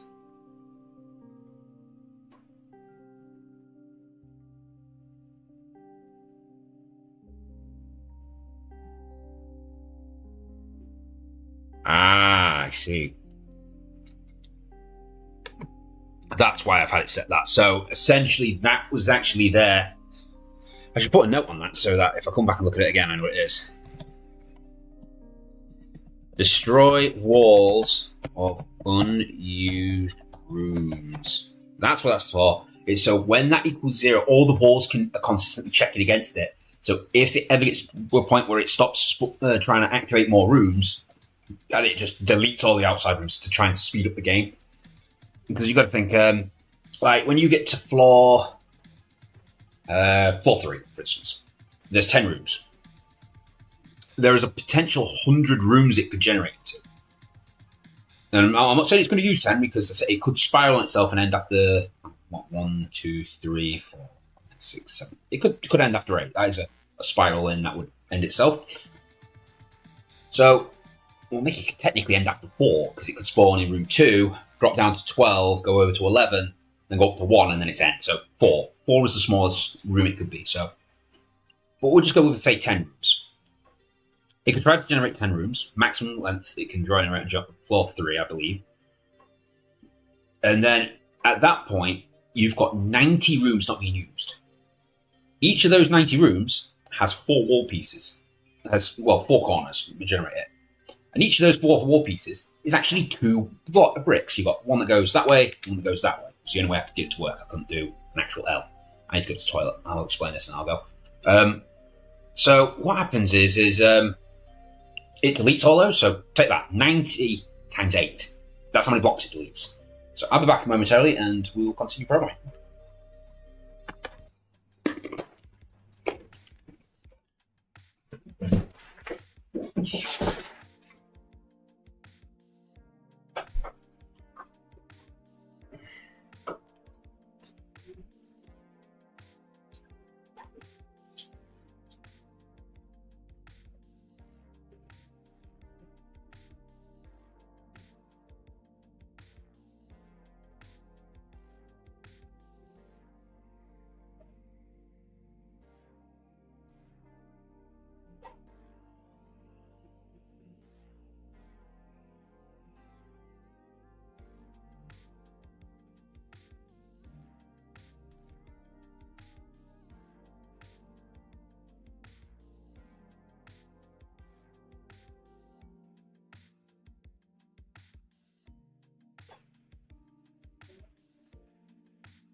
Much better.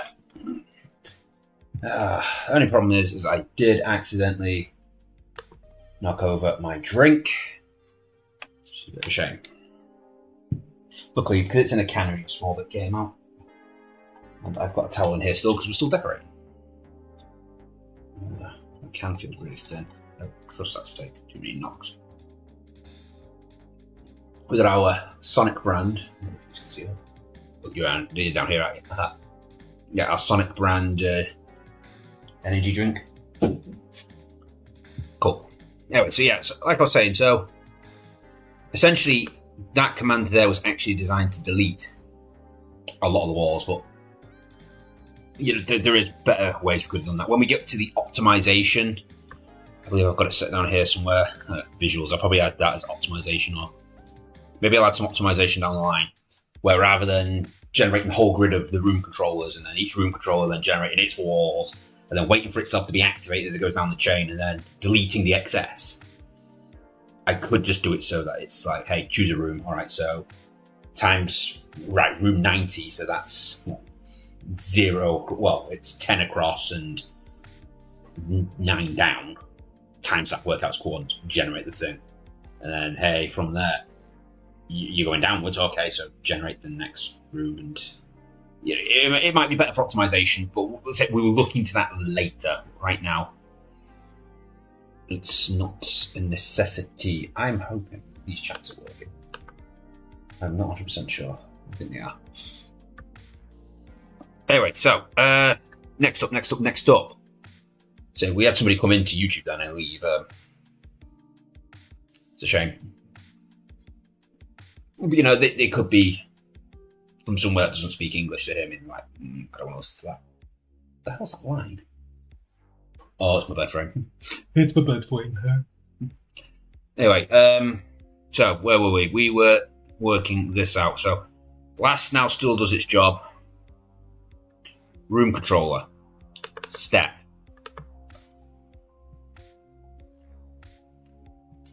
So we need a new command in here now. Generating these stairs. Because this last minus equals 1 doesn't exist anymore. Because there is no last for it anymore. We're essentially going to get rid of last altogether, I think. Yeah,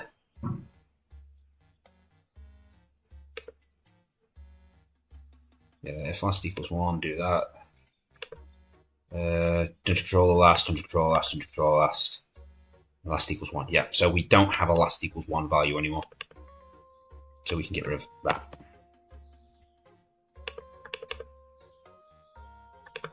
Right then, if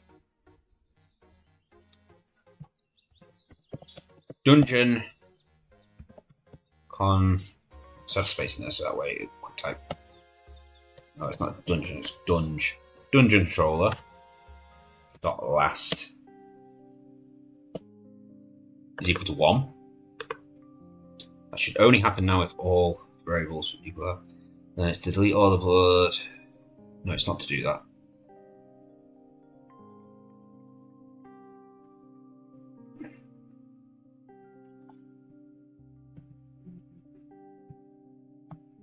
No, that's the end piece. It's not part of the spawn exit command, so I'm going to put space there so it's easy to see.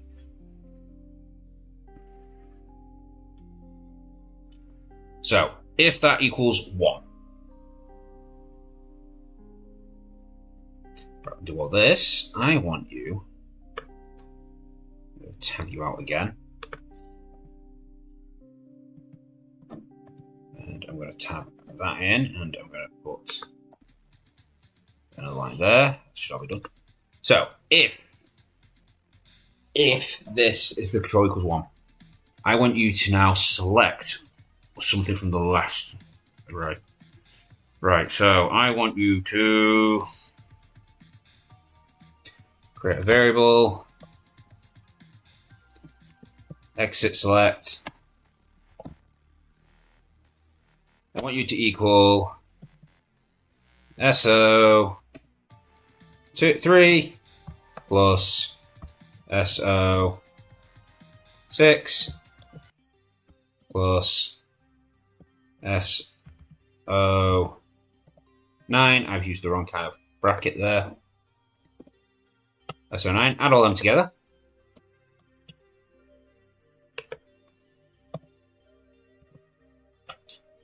Oh, that might actually not work because that's going to be. Oh no, it's fine. It's fine. I was thinking of something completely different. Right. I want you to do that. Then I want you to. No, I want you to mod by array length of exits, is it, I think? Wait, no, it's stairs something. It's a global as well.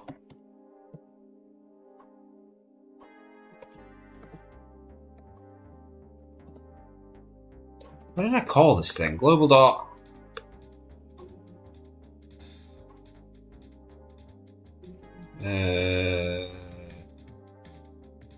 Stairs out, and it's capital S.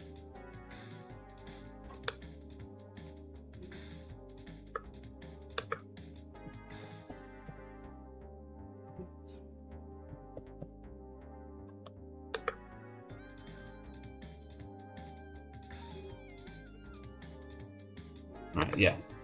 I don't know why it wasn't auto-tabbing that. Right, so that should then return a variable between 0 and whatever. Well, 1 and 0. Wait. It'll be between 0 and 1 less than the array length of this. So if it's only got 1 exit, then it'll come back as 0. And then if it's longer than that, it can be between 0 and 1 less than it, which is what I'm after. Yes. Okay. So add those numbers together.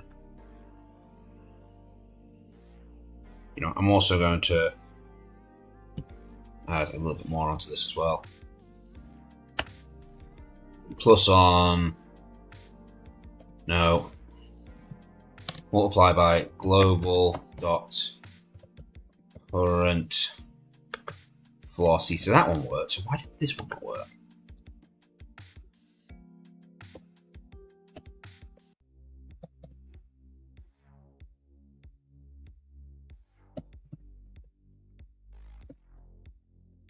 I best have set that. Have I set that?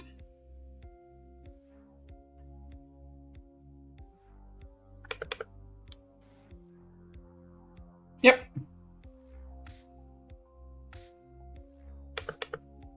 I don't need the grid, that's the thing is. But I do need to look into that later down the line to work out why they're walking onto the bookcases. Right, so calculates that, comes back to 0 to 9. Gotcha. No, 0 to whatever. Right. If my ID is equal to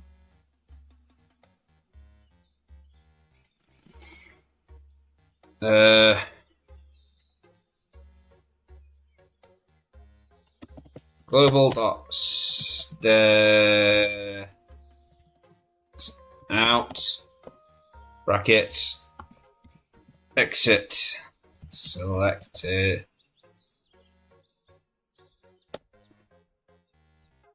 Then I want you to run this next bit of the command.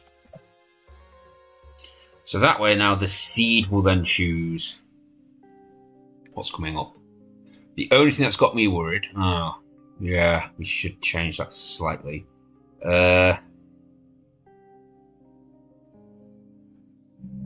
Dungeon array. So we should actually the stairs out array. We should organize the stairs out array. How do we do that? I forgot. So we can look this up in the manual. We can learn to spell, and we actually go into the right bloody grid array. Right. So what we want is a sort function. No, sort. With this function, you can sort an array into ascending order or descending order using custom functions to define the sorting order. Cool.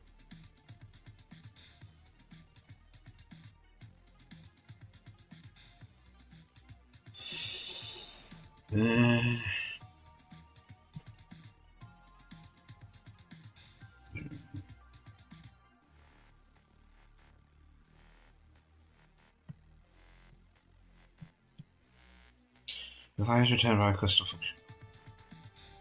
This version.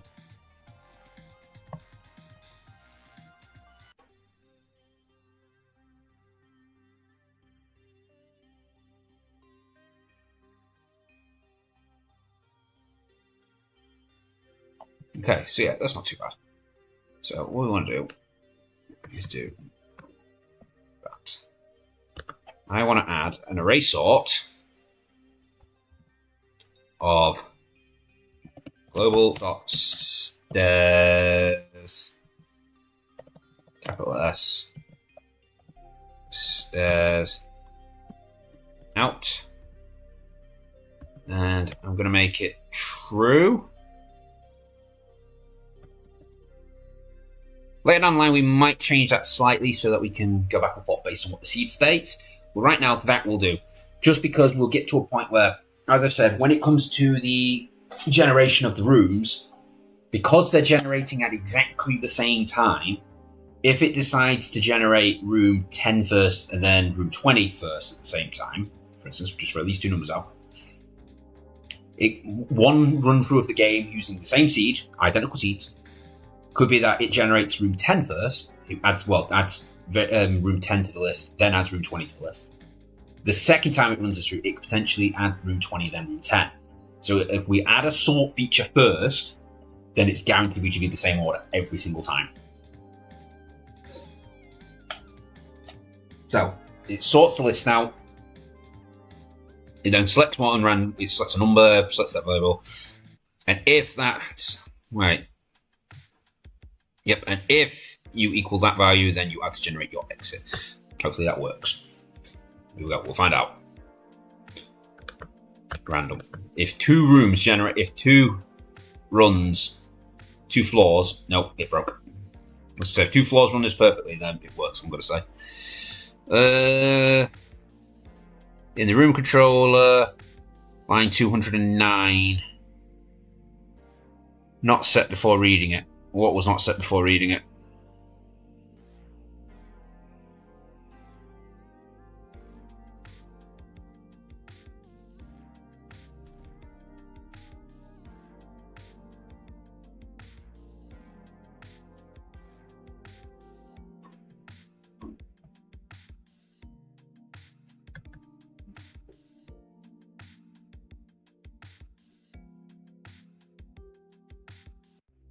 What was not set before reading it?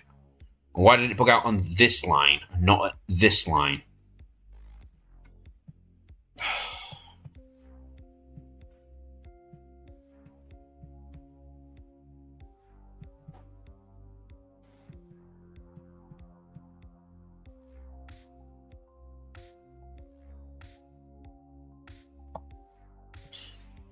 So what went wrong? Because I know the SOs are all set, because they get set right at the start of the game. Current floor, that should be set, because I get set every floor. Unknown object. SO. What?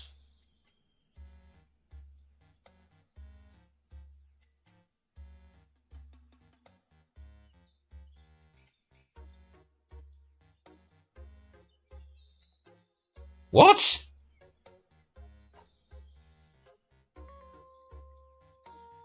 It has a problem with an SO value.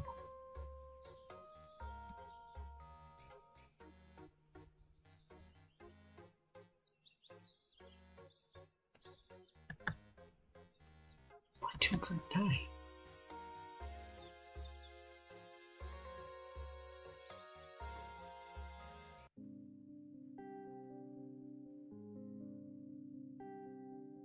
That's fine. That's fine.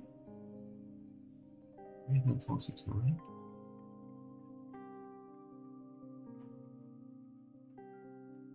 Global stares out. That's an array. That it's fine with. It knows what it is.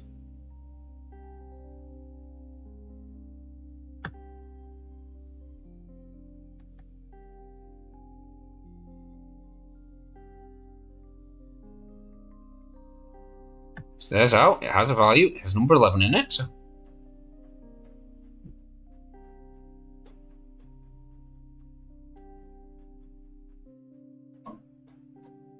So what's the problem then?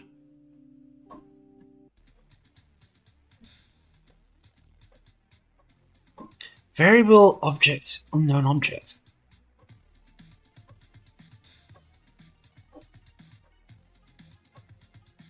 So 1003.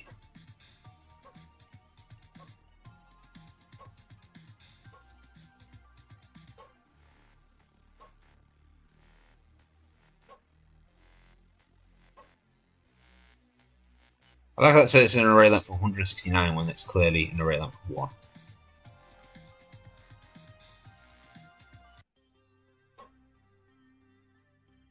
Unable to evaluate. What?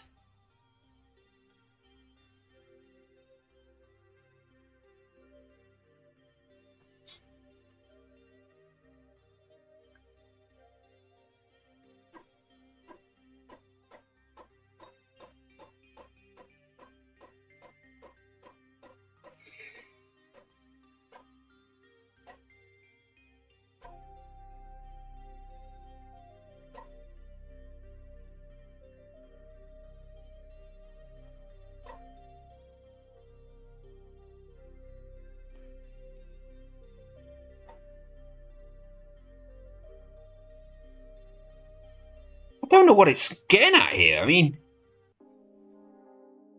a variable has not been set before it does, but it knows that this is all variable. It knows all this.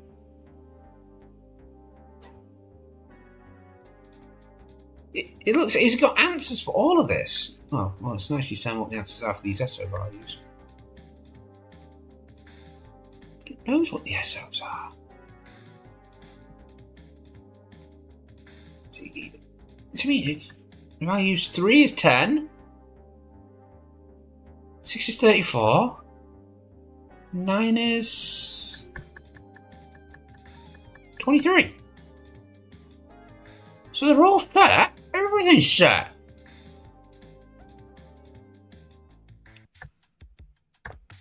Let's do a clean run of this. Random. Let's try that again. No, see, I'm getting another error.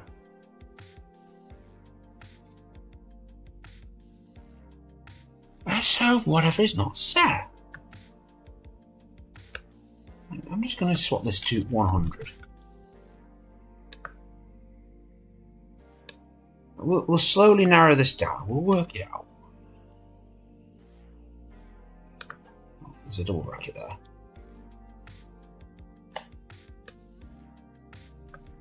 So is it the SO values that are breaking?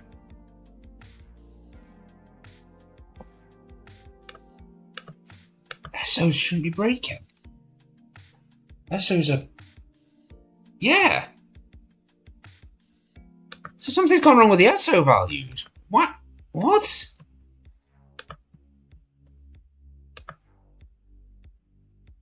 Oh.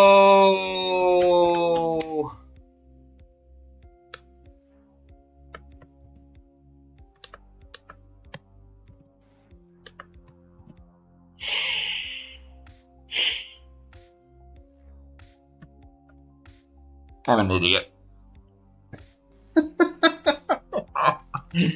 Oh god, I can't believe we messed that up so badly there.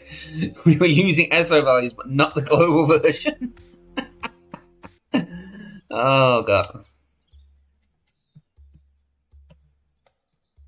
So that works, right? So as long as the next two floors load fine, this is going to be the most interesting one because this will be the one that has the ability to generate multiple exits. As long as we don't die. Try to get out of here. I might need to take... He just ran through the frigging outer walls. What the hell?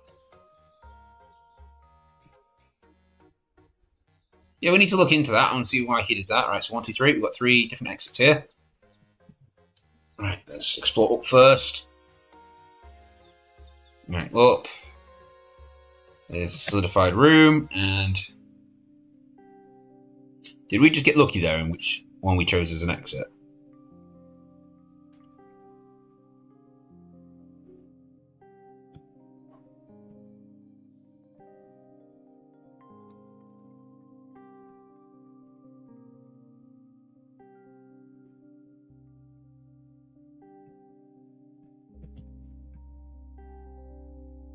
Okay, so that had no exit.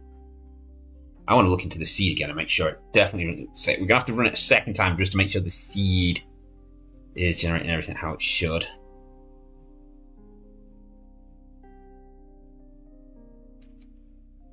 So it looks at it decided to end that top run, so it must have generated these rooms, decided activating these sides first before it generated that top one.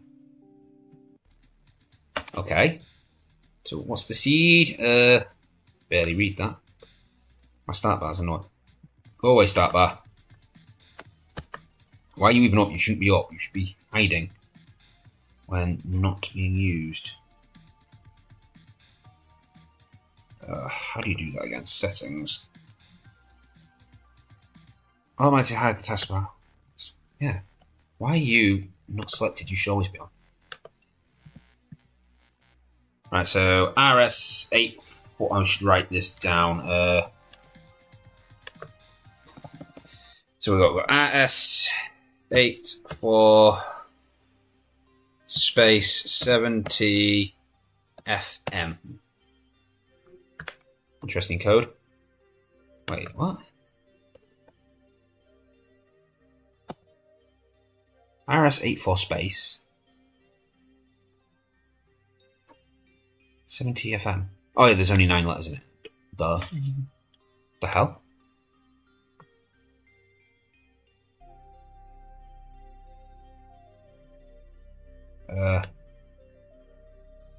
Put that back.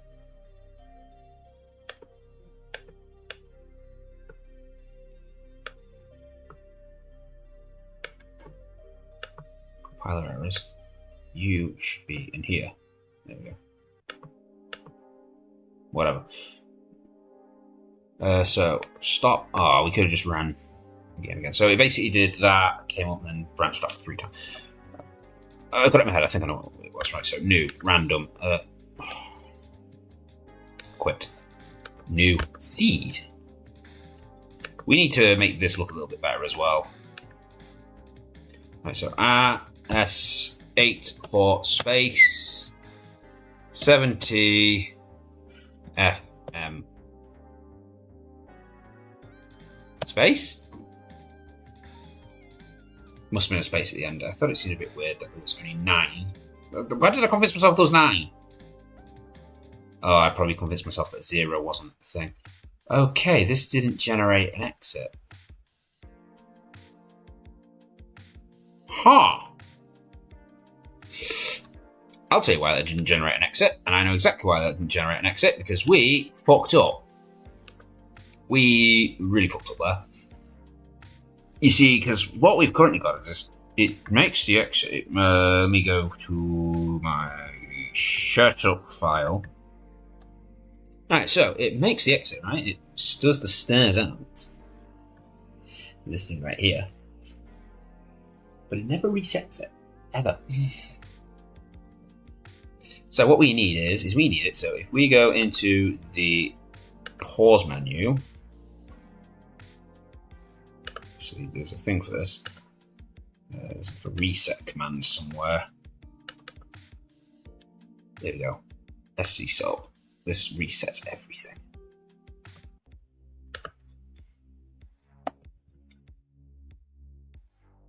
So if we ever do an exit, then that should reset that. And we also need it when we get to the end screen. This thing, when you get created, you also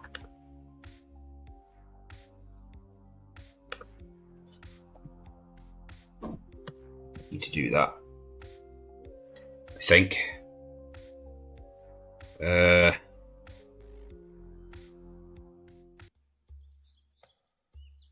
Wait, do you? Is there a button? I think it generates a button, to be honest.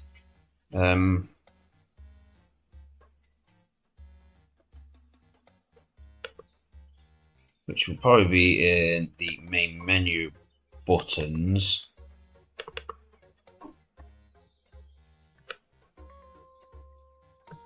Next, this is try buttons. Control.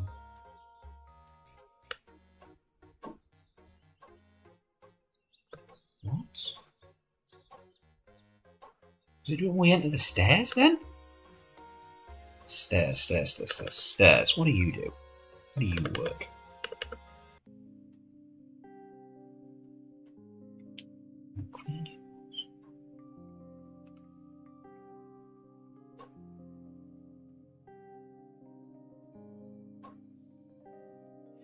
I'm going to have to do a full run through this to make sure this is working properly. Play the game properly in my own time. Yeah, I'm going to say end screen. You. Wait, is it on the create then? No, it's not here.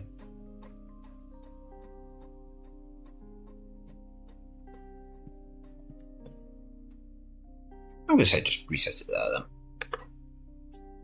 Because I think it actually did it more because we didn't reset the game, so it was just like, because you did the thing of going in, exiting, it set one variable to it, and then when we did it the second time, it set a second variable to it, and then when it tried to choose which one to go to, it chose the wrong one. So that should now have fixed that problem. RS84 space 70 FM space. So that should have fixed all of the problems. There we go. We got our bookcase, our stairs back in this room.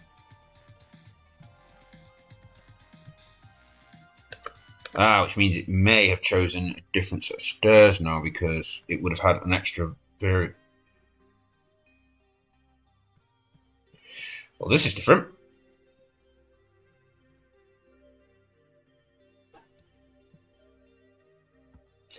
This is very different.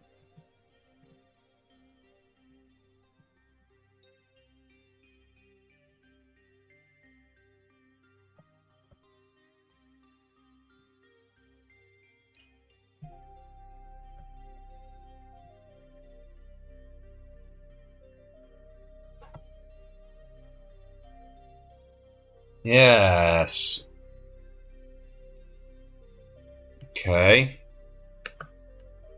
Oh, something broke when I quit. What broke?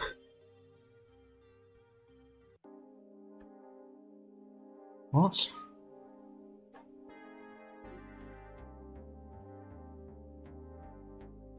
Entry fee.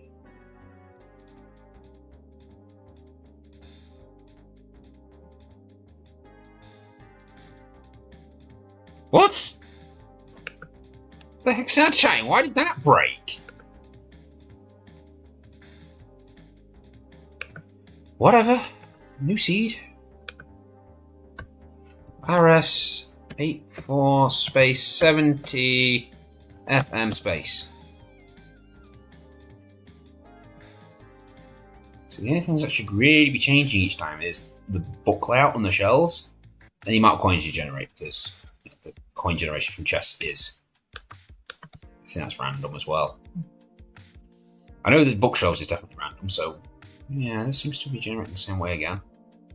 I'm going to try going a different path this time first, seeing if it forces the stairs to spawn elsewhere.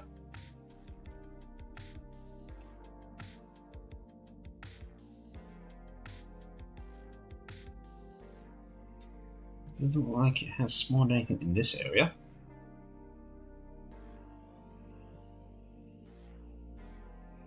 I still don't know why I did that error. It was like, oh no, I don't like the fact you reset me whilst I was still on the screen. Yeah, I've generated that in the right place. Quit. Let's do it again. Object entry V. Enter V. If O player is access that, and O player is access this. Object 23. Object 23? What the fuck is Object 23? Is it the player? Is he getting pissed off because the player's now gone?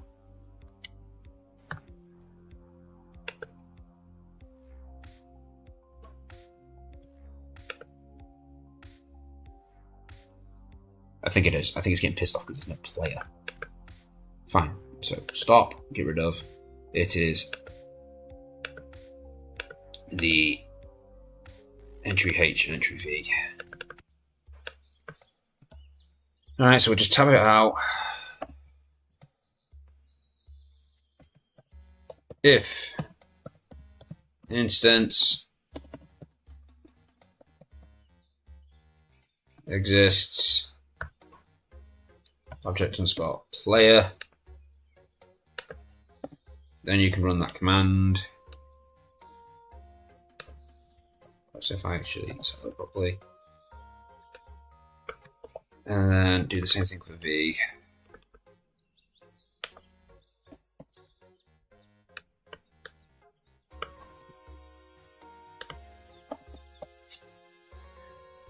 Okay, that should hopefully. Oh, I hope it is working because I actually clicked save. Seed. Right, let's take the same seed again. RS84 space 70 FM space. Okay. So let's go to a third room. To the second floor, sorry. This all seems to be generating the same now. It seems to be somewhat working. Right, so if we come here and we quit. Yeah, it's quitting now. Like it says 5.0 still, and we're definitely on 5.0. I don't need you anymore. Right, boom.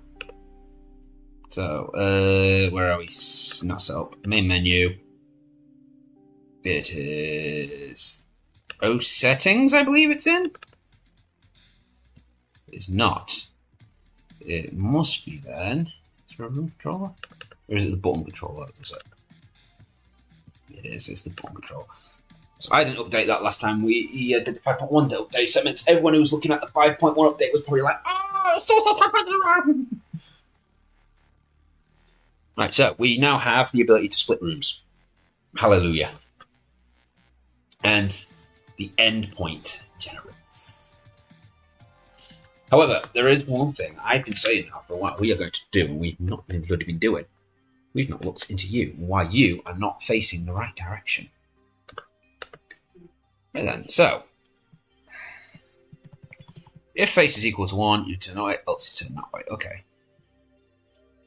So where's the face command?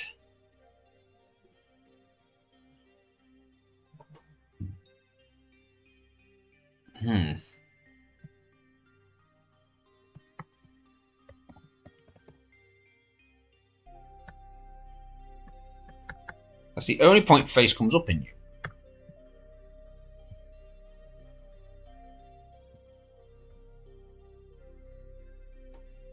Huh. I'm guessing you're set to face one way. You're set to face 0, which means you're facing left. And if face ever equals 1, then... Oh, wait, no. You face left when face is equal to 0, right?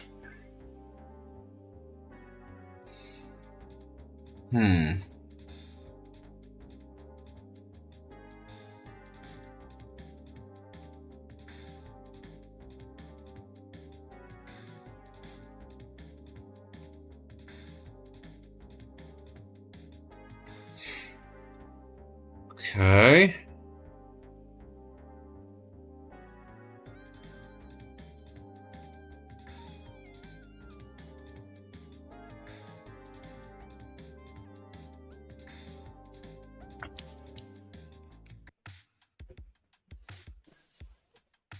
I guess we'll just put it in here? Technically, we could just get rid of the face bit and then just put the images in here. If dia x is equal to 1, meaning it is going D direction, which is right, then I want you to... Wait, no. Let's go that. Else, if this is equal to -1, then I want you to recall 1. We can get rid of this. And then we can get rid of the create event for face. Run. Oh, our little gobbo can turn left and right again. I must have deleted something there and then just forgot what it was. Cool. Our gobbo now faces the right direction again. Isn't that grand? I want to make sure the NPCs are facing the right direction. I've never really paid attention to them. If one of them can do it, then they should all be able to do it, because they're all using the same basic movement commands. And then I need to set the game back up so that it actually plays how it's supposed to play. And we are going to do a full run of 2-3 floors.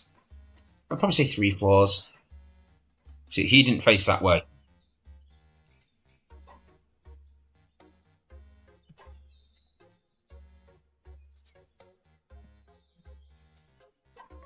Also, we need to slightly adapt the multi-room thing, but I guess technically we don't need to do that for this, because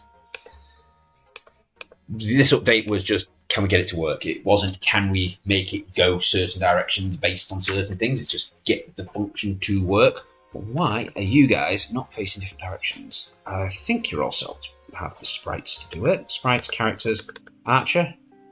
Yep, you are set up to be able to face both right and left. Right then, so let's have a look. Step.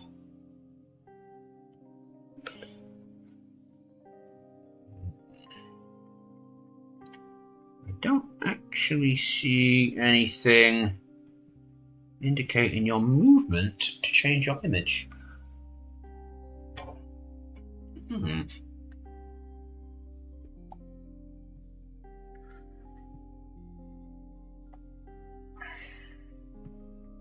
Okay. How can I get directional speed?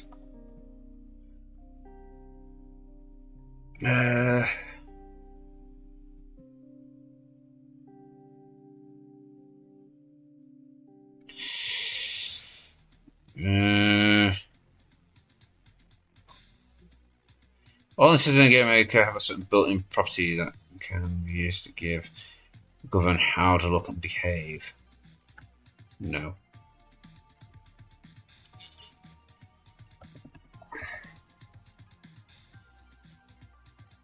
If physics speed X.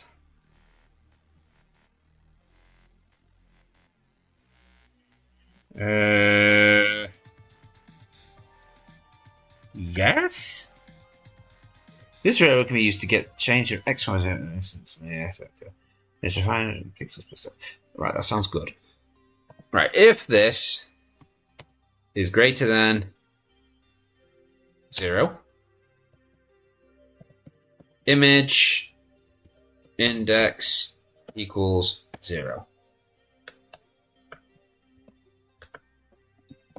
Else, if it is less than 0, then becomes 1.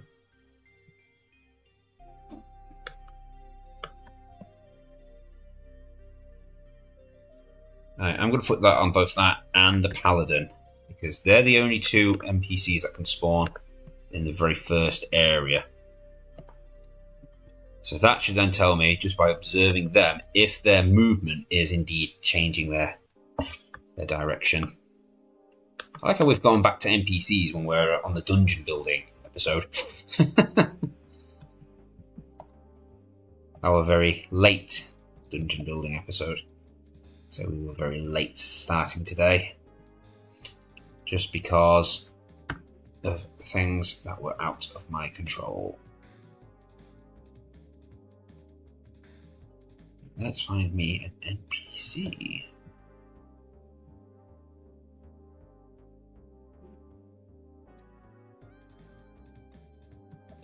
He does not appear to be changing his directional image. No, he's not. Why? Why did that not work? We used to change the X component of instance linear speed vector and it's defined into pixels. A step if the pixels per second.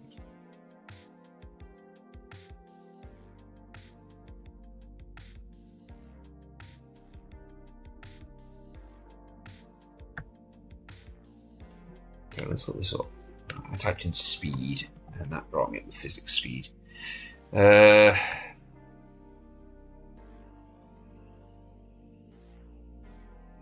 Physics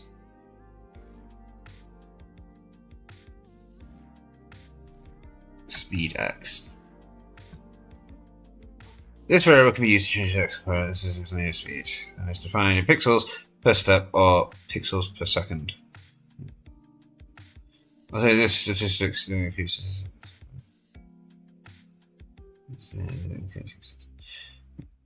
Seems to have a point.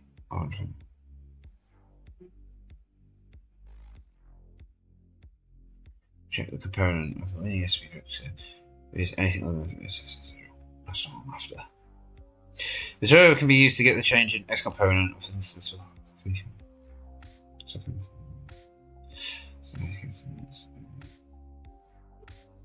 Not what I'm also after.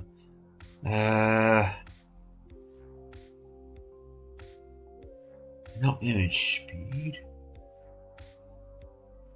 Speed.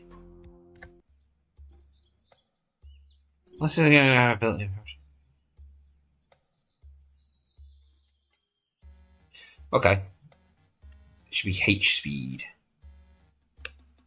Wait, no. V speed. If V speed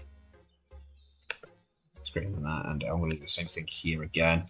V speed. And we will go put that into the Paladin. If I put him in here, V, and him here, V. Cool. Debug mode, run. Check in, no messages, no viewers. Oh well. Random! We could have actually just put that command into the Gobbo, then we could have just tested it by just doing that. I do like how every now and again we just get like somebody who's just clearly died. Across the floor. It's very, well, it should be rare, but put it up twice. Sometimes it just happens. Well, if that's what the seed's going to generate. I'm still waiting to find that one seed where every single room will do straight lines. I don't think one exists anymore. I'm pretty sure we got rid of all of them. Come on, where's the fairy? Where's the ferry and the NPCs? Oh, we found the exit. You have to walk cautious of that because they could technically have left the dungeon. No, he's facing the wrong way. What's traveling towards me? He's traveling the wrong way. What's facing that way? Still didn't work. Okay. Don't understand why it didn't work. It should have done.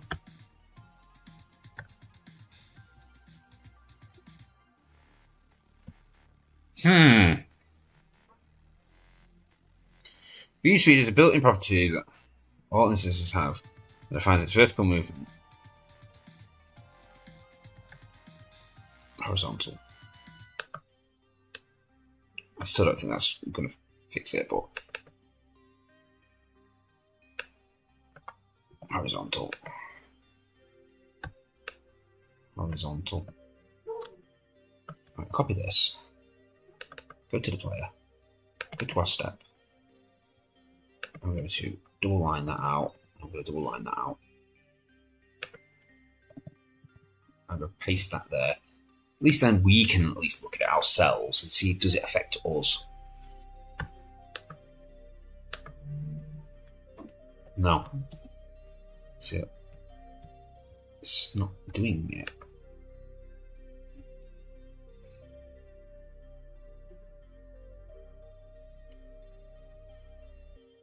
Right, it's probably because technically we've not got a speed. We're going pixel for pixel, so maybe it's just not affecting us. We could still try it on the other two, on the NPCs. I don't think it's going to. I think it isn't going to affect them either, mostly because.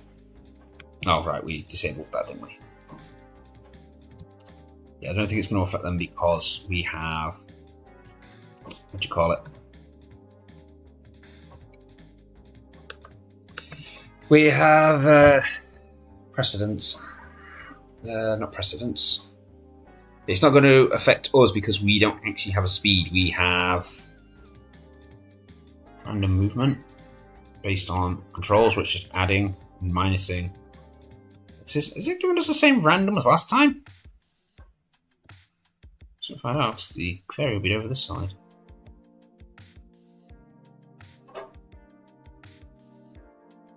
That chest open? Yeah, I guess it kind of looks open. We should probably upgrade the sprites slightly.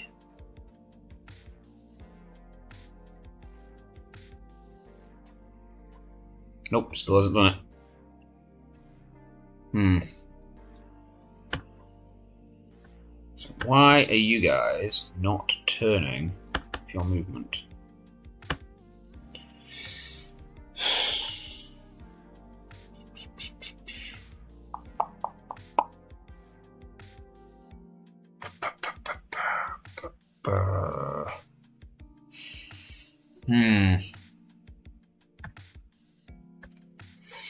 I don't want to have to use an AI to help me here.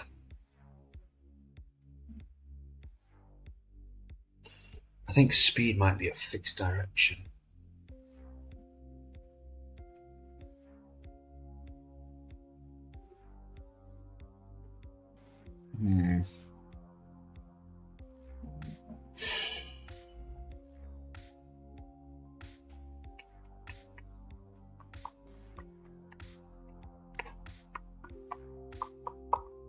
Yeah.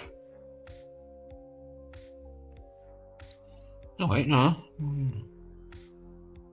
Should be left and right, yeah, so. No, they usually set the speed or the direction variable.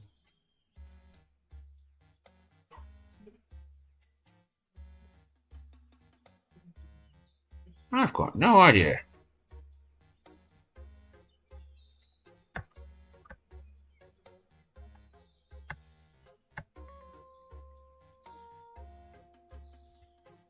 Huh. See, this should have worked, according to this. I don't like the fact it's highlighting things, so I don't like that. Because it should have a positive or a negative speed. So why are they not accepting their negative or positive speed?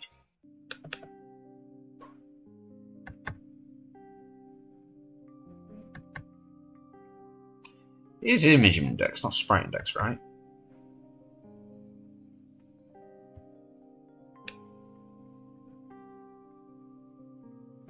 Yeah, it's image index.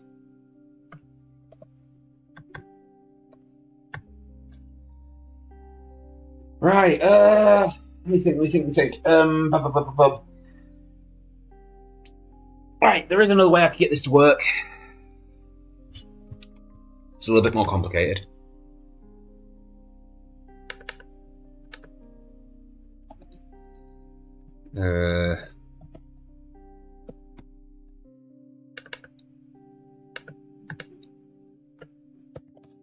If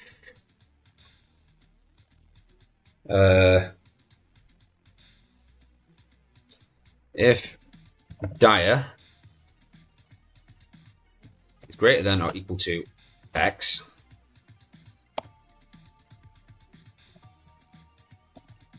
so that means that the dia was set here, x is now here, so that's now greater, so that means you're going left. Image index now becomes equal to 1 underscore dia becomes equal to x.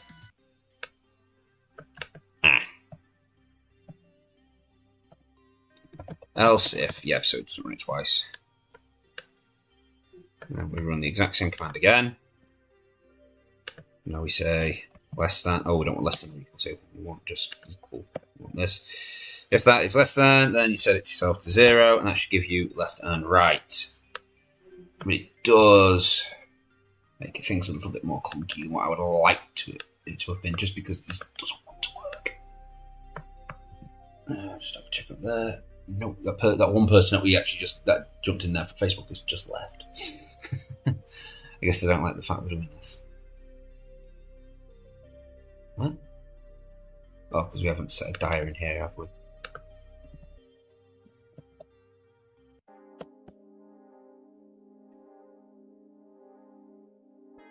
We did set one in the archer as well, did we? Yes. So now they should now hopefully face the right directions. And then the next stage I actually want to go into is if they're stood still and the player is within their line of sight or whatever it is, but they turn to look at them. It's more if their fairy's alerted, they turn to look at the player. So that way things like the archer, who could be stood still trying to shoot at us, actually faces in the direction of the player.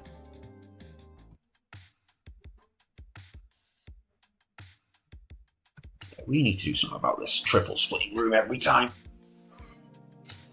That should be set as part of a seed variable. You know, basically just stating, hey, add these together, get it to 0 to 10, and if it's less than 3. There we go, they actually turn to face the right direction now. Yay! Nights are so easy to dodge, and we probably should make them a little bit faster. They're really close. But at level 1 speed, we do actually outrun them.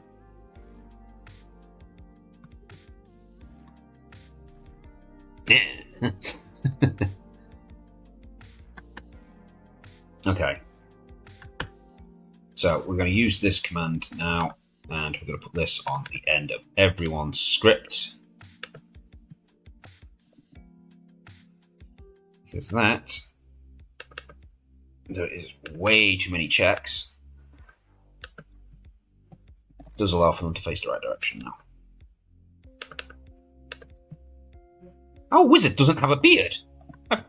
Why does the wizard not have a beard? Oh, right, we need to set dia X on all these as well, don't we? Dia equals 0.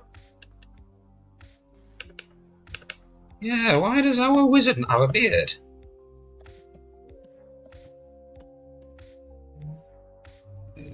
Cleric.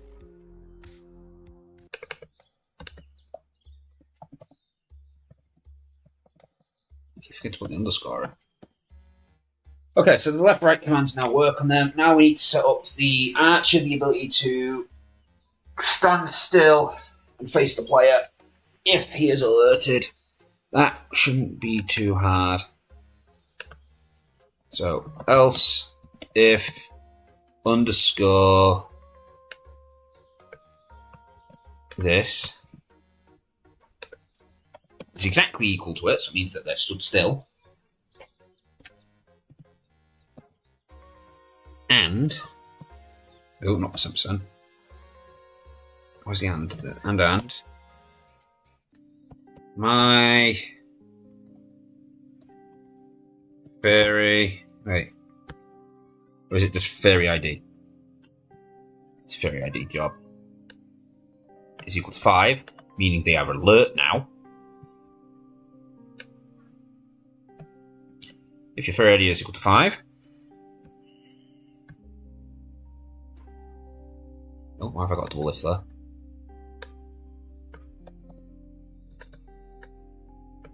If object underscore player dot x is greater than your x, then I want you to set your image index. So that means that the player is to your right, which is index 0.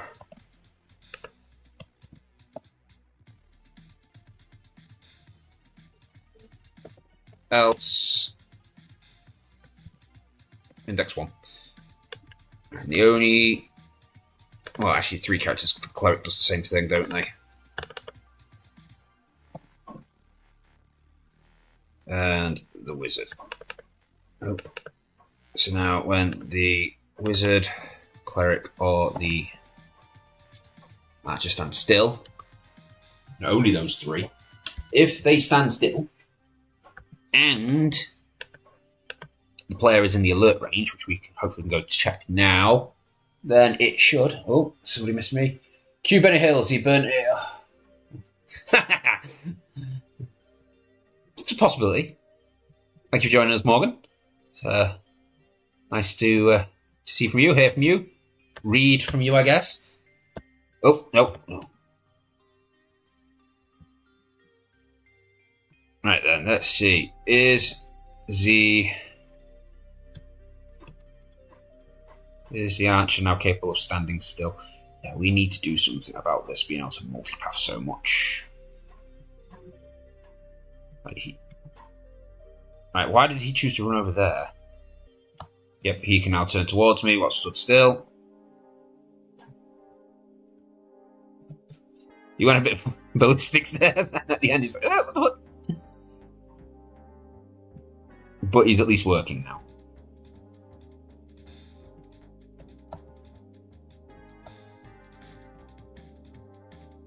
It's probably because every step on his path.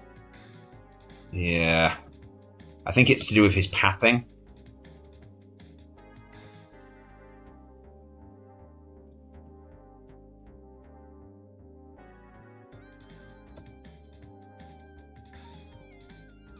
I still love how they run up to the last point you were to be like, yeah, screw you. I need him to move whilst I'm doing it, because I'm pretty sure he's... No, it seems to have fixed itself, whatever it was.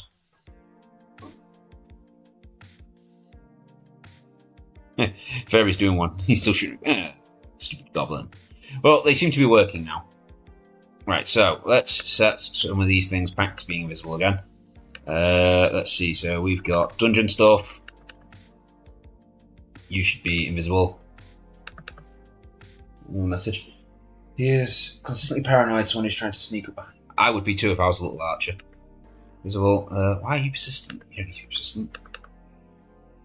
Process you two, and the other one is the room controller, which doesn't need to have that anymore because we don't need to look at the IDs.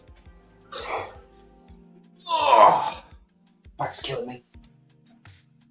If only I had a proper chair. Well, hopefully very soon, and by very soon I mean next payday, I'm going to be buying a decent mic.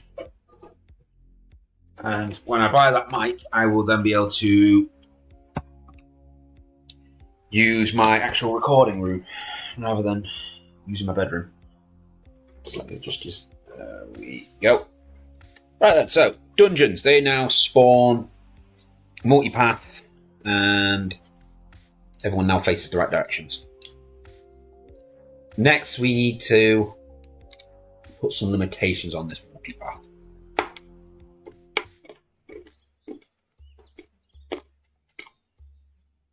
Because essentially, when it gets to the point of it saying, hey, I need you to split the dungeon now, what it's going to do every time is it's going to look at the possibilities. If there's only one path it can take, it will take one path. If there are 3 options, it's going to choose the 3 paths. And then if there's 2 options, then it will select 2 of them. What we need to do is we need to say, okay, there's only one path, so choose that path. There's 3 paths potentially. You could go 3 ways. You could go 2 ways. So we need to select change that. So that will be in room controller.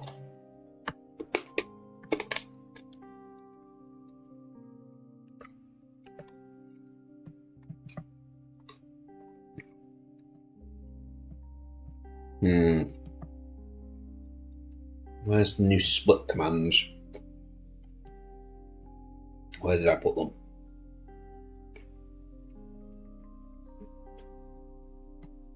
Oh, it's here.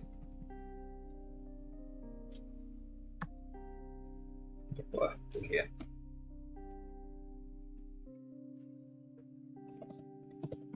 Choosing path to add advance and split commands.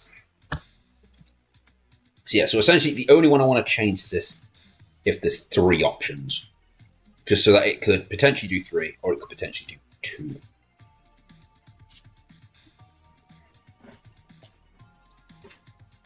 I'm liking these Star Wars, they're really nice.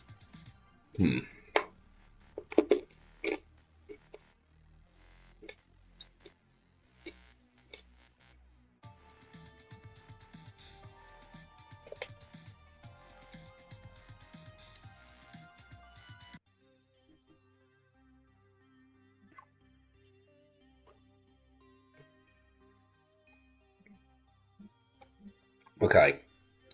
Ugh. What I'm thinking is, we have it shuffle some of our variables again.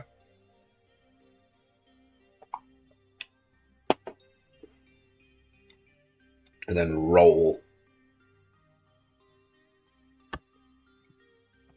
a variable. I'm going to call it rando. This shall equal global SO values. Not just SO values. We'll have 7 plus. Usually use 3. I'm going to go 4 this time. We'll have 7. Actually, I'm going to look this up on my phone because he's here, and I don't know if he's going to notice this.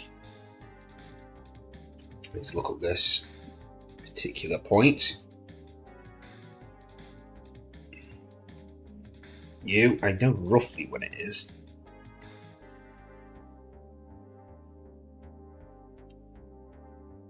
It's not on his profile. Damn! I could have sworn it was on here. This is where I looked it up last time.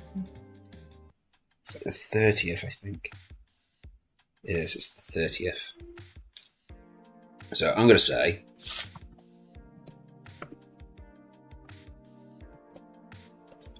the 30th. Oh, for God's sake. Because I wrote out on a piece of paper that technically what it is, 03003. Oh. Alright, so what I'm going to say is that instead of that, I'm going to Add them two together, and then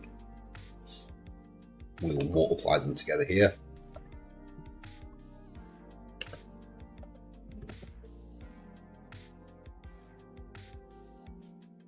Yeah, that works for me. Right, so we do that. Then, based on all that, we want to bracket it all off again.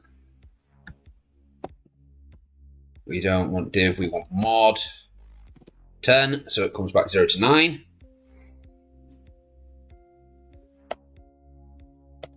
If rando, wait.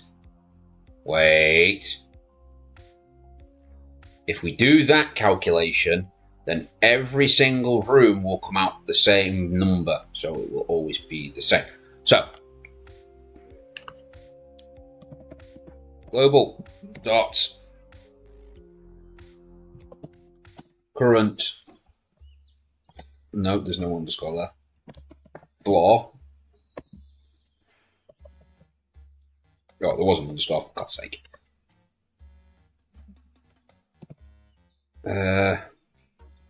Multiply that by my ID.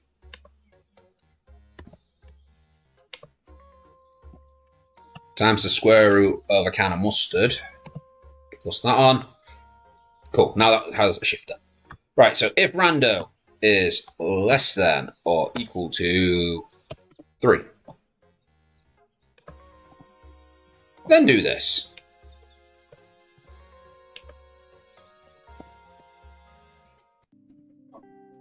Oh, split my eye. Else. Ooh, do.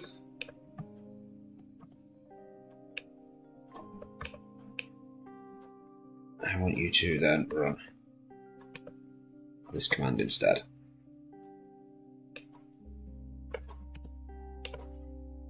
Right, so that would be, actually let's drop it down 1. Let's drop it down to 2. So essentially what we've done there is it takes whatever the current floor is, it multiplies it by the room's ID itself, so it gives us a really big number, which should then consistently change because every time you enter a new room, the room ID number is obviously going to change, and it means 2 floors will never be the same because the floor number is going to consistently change per floor. It will then add on SO3 and SO0. It will then add on the multiplication of SO3 and SO0. It will divide it by 10, return the remainder, so a number between 0 and 9. If the number is 2 or less, then it generates a 3 random room. And if the number is 2 or less, it generates a 2 random room. Oh. So that's a, what, about 30% chance? 30% chance. Oh, need to put a note. 30% chance to generate a 3-way. 70% chance to do a 2-way. Well, actually, that should be 3-way. That should be a 4-way room and a cross section. Cross room. Because it's already got the exit coming in, entrance coming in, and then this is if it's got 2 rooms. Cool. So that now adds the ability for it to now more generate the split rooms without consistently giving us cross sections. So let's make sure that works. Because we know my coding and how every time I really do something, it breaks something that's not in my coding. Like how when we tried to exit the game, that the room spawners were like, wait a minute, the player doesn't exist anymore. What's going on? They got all pissy at me because the player didn't exist because we quit the game. Yeah, we're quitting. The player doesn't exist. It makes sense. You shouldn't exist either, Block, because you've been deleted. But, oh well. Oh, it's just the perpetual straight dungeon. Jesus Christ, it is the perpetual straight dungeon. Ah, we've got a turn here. Aha! Oh, wait, it had no choice but to do a 2-way. because it's up against the wall.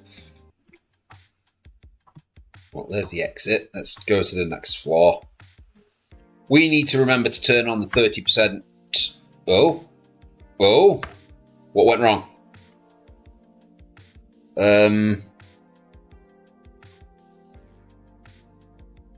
Index -9 out of range 10? What? On the splitter line?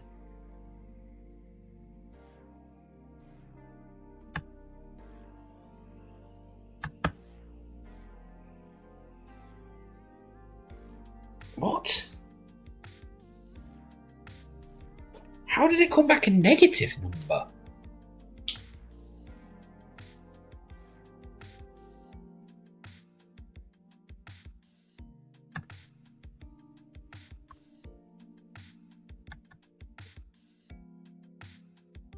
Where's our splitter number?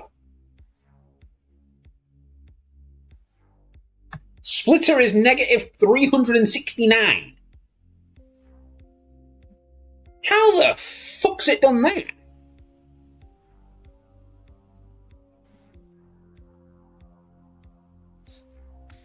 What line is this wrong on? Line 4. Executed as part of the room controller, line 15. Line 15. Room controller, step, line 15. So it's trying to generate a splitter value. It can't generate the splitter value. It's too low. Why did it go low?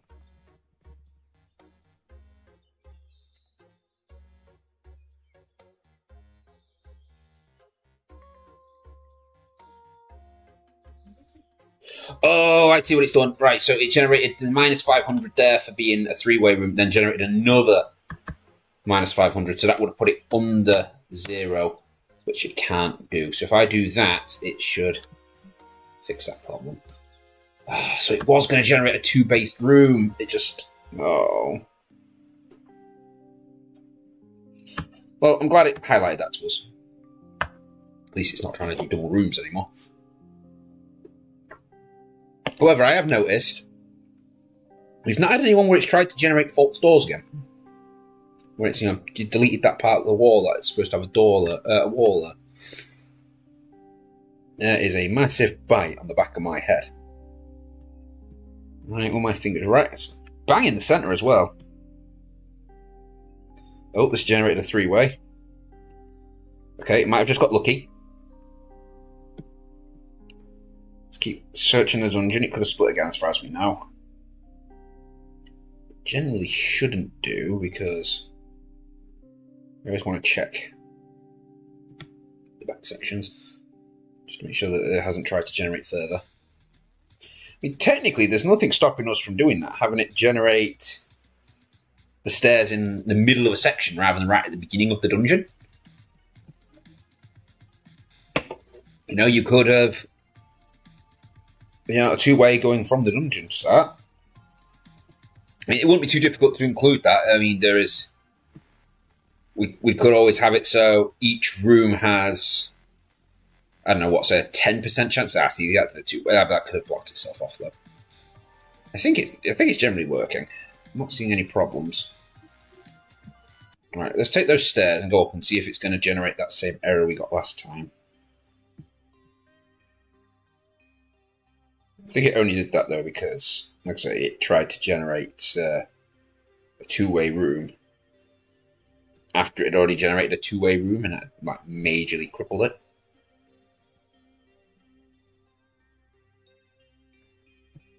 And that is not a good idea. What's the exit? What's the exit up here? There's the exit. If it generates this 3rd room, I will assume it's working. Yeah, see, it seems to be working. Cool. Come on, be a 2-way. Be a 2-way. Ah, it was a 3-way again.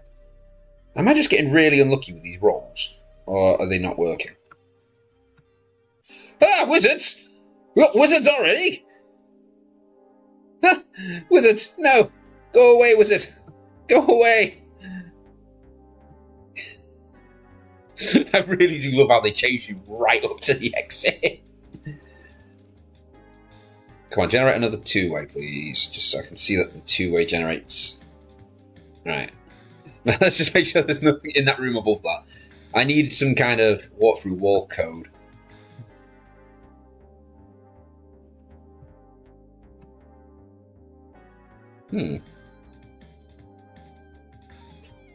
Ooh, that's something I've never thought of. If we've got one room here that then splits and then goes like that way, so it then gets the two diagrams, and then they both decide to move that way, that could cause some problems potentially. Oh, based on when they activate, because it might activate it twice. Oh no! Oh, it could break it. It could potentially break it. I don't think it would, though. Based on how it would generate it. Based on how it generates rooms. Let's become active.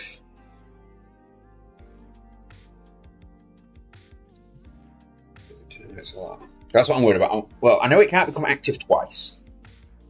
Because I'm pretty sure the activate next room command, which is activate,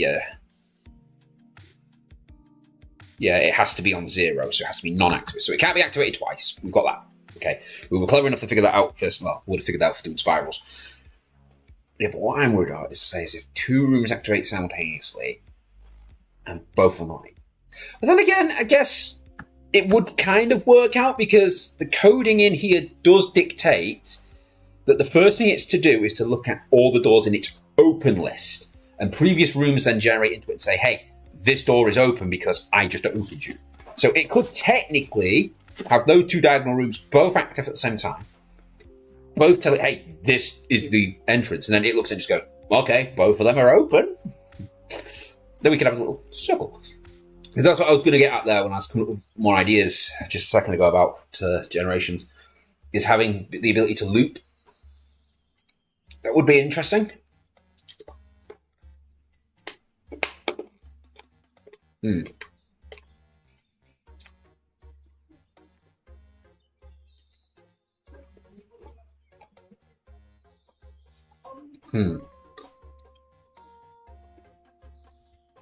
Just thinking there. What stops me from, say, adding an extra little bit of code to, I'd say, like a sewer grid or a secret bookshelf or something like that. I was itching again. So that when you click on it, it jumps you to another part of the dungeon. I did discuss this with Carl when I was originally planning this, because originally the game was meant to have just been one long continuous dungeon of 100 rooms, which just keeps going on continuously for however long. Oh, this way, because you use are over there, not over there. So, just this long, weird looking dungeon. And there was going to be, like, every now and again, you'd get, like, a grate. When you entered it, it would make you jump back and forth across the dungeon that you've explored. So that way, because the shop was only at the beginning, it was meant to be so, if you get towards the end, you can use the grates and then get back to the start. So you can use the shop, and you use the grates again to get back to the end. I'm thinking now, we could potentially do it. Rare chances of spawning a grate in a room, and I'm doing rare chance, like 5%, maybe even less, that if it generates, spawns a grate somewhere, waits until everything's been activated and generated, so the dungeon has to say last. The dungeon controller has to say last, should I say. At that point, I want it to then choose a room that's not been selected. So we'd have to go to last one. Yeah, go to last one, then generate pick another random room that hasn't been selected yet. And start another tunnel. Let's do 4 or 5 rooms. starting with the grate, and then those two grates can jump to each other. Yeah, I kind of like that idea. Because that way you can then have like bonus secret side dungeons. And I could do all sorts of it, I could put it under a rug, hide it behind something. So once I, program it, I'd probably program it to say like so we're doing on stream, to say a yellow block. And then down the line, and then once I've got it in, remove the yellow block completely and add some more items to the game. And just have them listed as secret entrances. And then I could use any of our current furniture, and I could have it generate as current furniture, so nobody would actually know that they're there. That way, it's up to you. Well, you'd have to go around and click on everything in the dungeon. And if you didn't know that there were secret entrances, it could make this a little more annoying. It would be fun. It could be fun. Alright, like I said, I can just make it like a super great, so it's obvious to people. What I want to say, this is pretty much completed with how I want things to generate. Other than the ability for it to randomly put the stairs in rooms.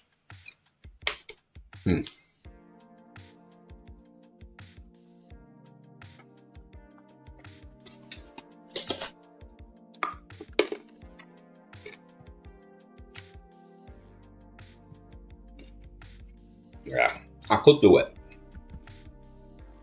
Because the stairs don't spawn until the player walks in there.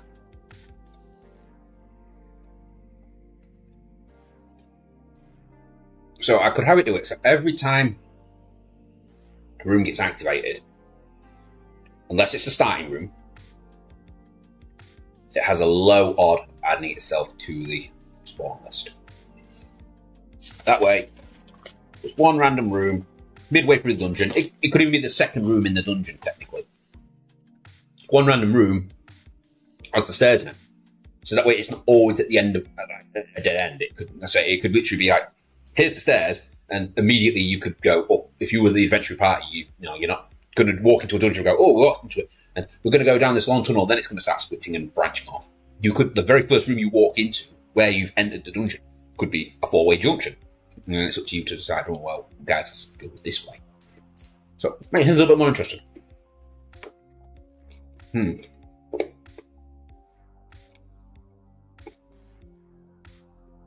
So it won't be too hard to add that code either.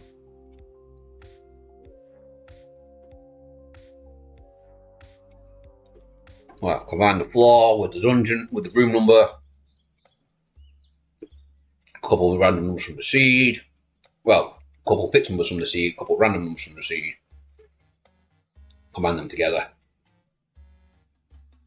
If below 1, well, if below 5%, 10%, whatever I decide, then generate, add it to the stairs list.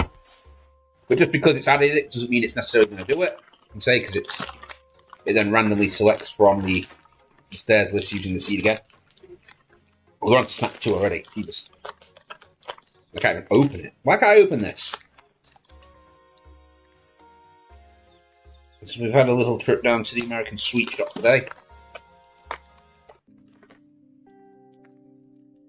We've got these Werther's Original Popcorn. I can't even get into it. I pulled the seal thing, it's not opening. Just give me a little hole. I mean a tiny hole. Oh, I got it with my nail there.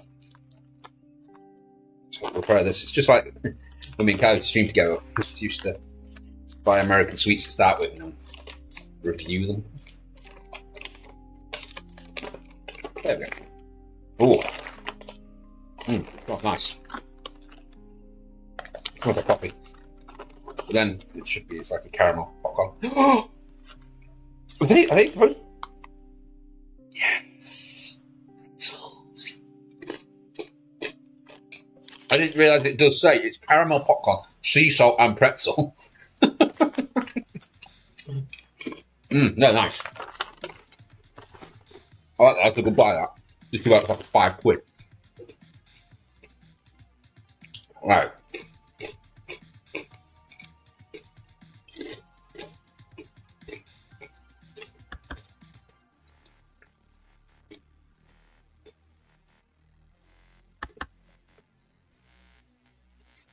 So it's potentially adding itself to the exit list there.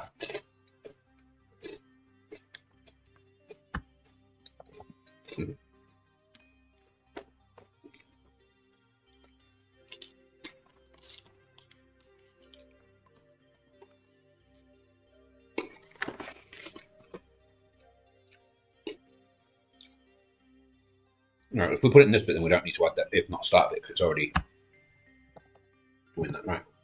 Jesus Christ, that's a big piece of popcorn fused in with a pretzel there. 2 pretzels.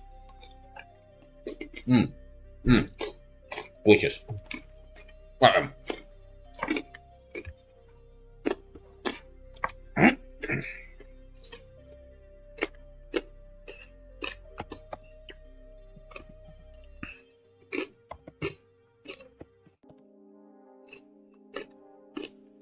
I realise I spelled that wrong, okay? I know.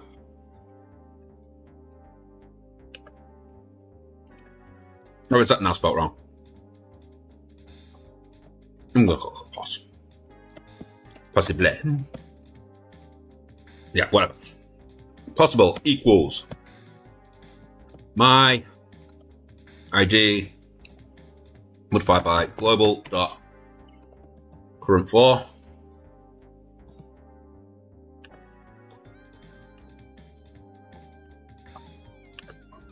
plus on global dot so2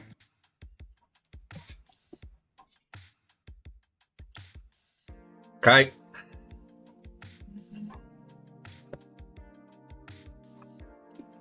Plus on wait, no, put these in brackets so that bit gets calculated first.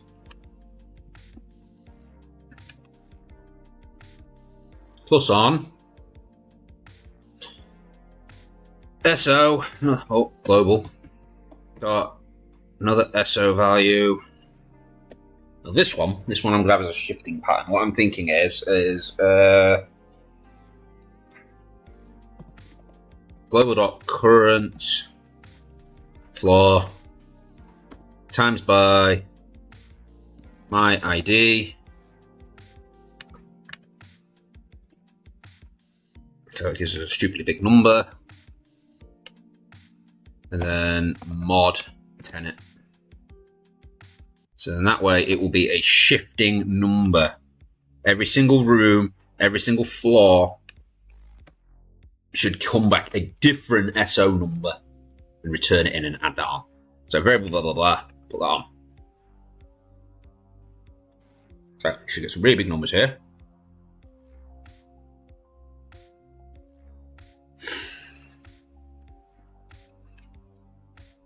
Right, so calculate all of this.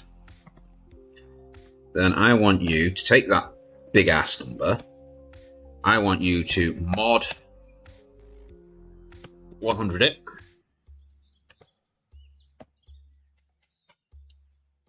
If underscore possible is exactly equal to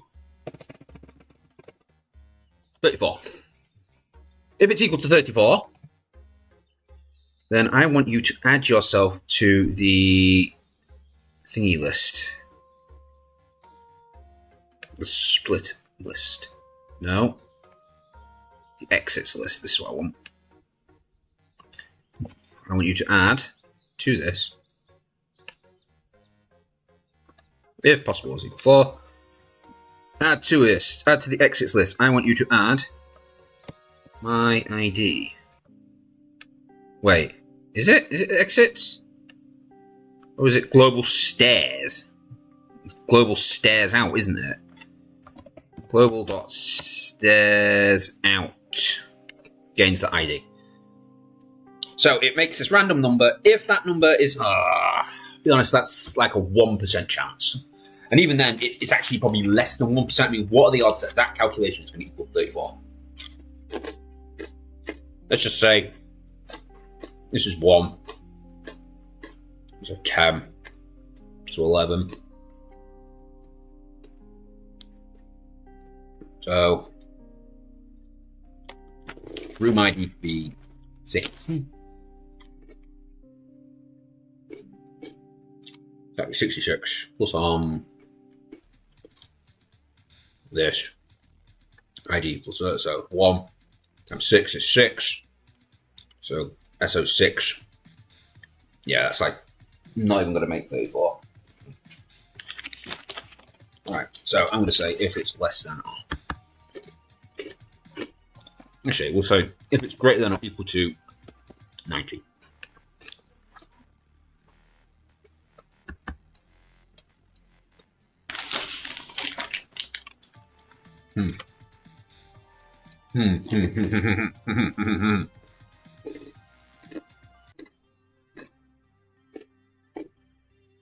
Yeah, that should work.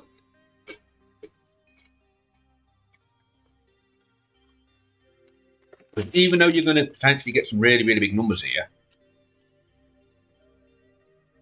I mean, that's just adding a little bit at the end, which, you know, it's going to be between 0 and 36 for the last SO bit being added on. This is where the big number is going to come from. The room ID times this, so even room 1, if that's 36, it could be 36, 37. It could be 37 plus 37, so it wouldn't quite make it on room 1. Well, room 1 wouldn't be looking for.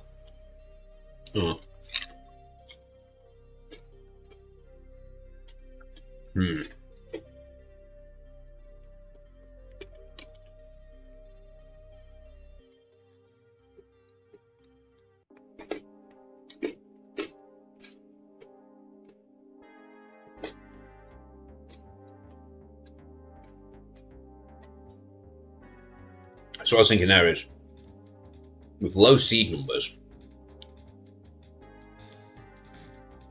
the variables, if you're near the top, you're never going to see this. Unless you're like right down the bottom corner.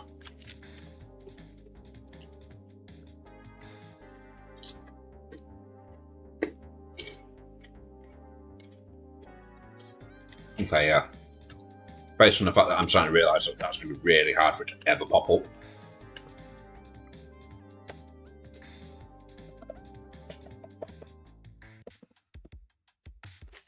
10% chance it will still pop up. So this is say 1, 1, 1, 1, 1 across the board with seeds of 0. So we will get my ID in room 1 plus current floor is 1, room 1 plus 0. So it's 1 plus 0. So it would still come out as 1. Room 10, however, 10 times 1 is 10. No, that's not going to work. Room 9.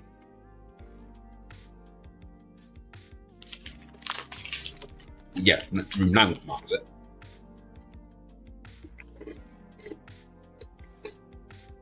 So if you go with 0, 0, 0, 0, 0 as you see, all the rooms that end in 9 will do it.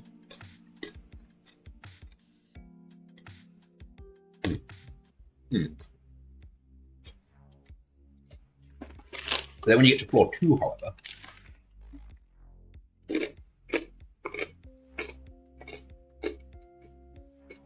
that's still going to equal 0, no matter what, because it's saying that shows a 0. So floor 2, 2 times that needs to equal 9. So floor 2 wouldn't have any, would it? No. No, it wouldn't. Unless is there a number multiplied by 2 that can end with a 9? No, because you need to have 1.5. For floor 3, floor 3 would do it. Because, you know, anything that's a 3, any room that ends in a 3 would do it. What else we can times by 3 to get 9? No. 4 wouldn't, 5 wouldn't. God's sake. Okay, I'm going to say 25. If this variable is ever over 23. 22, give you more of a chance. Then you can regenerate it. It should my work, I hope. But you can always adjust these constraints down the line.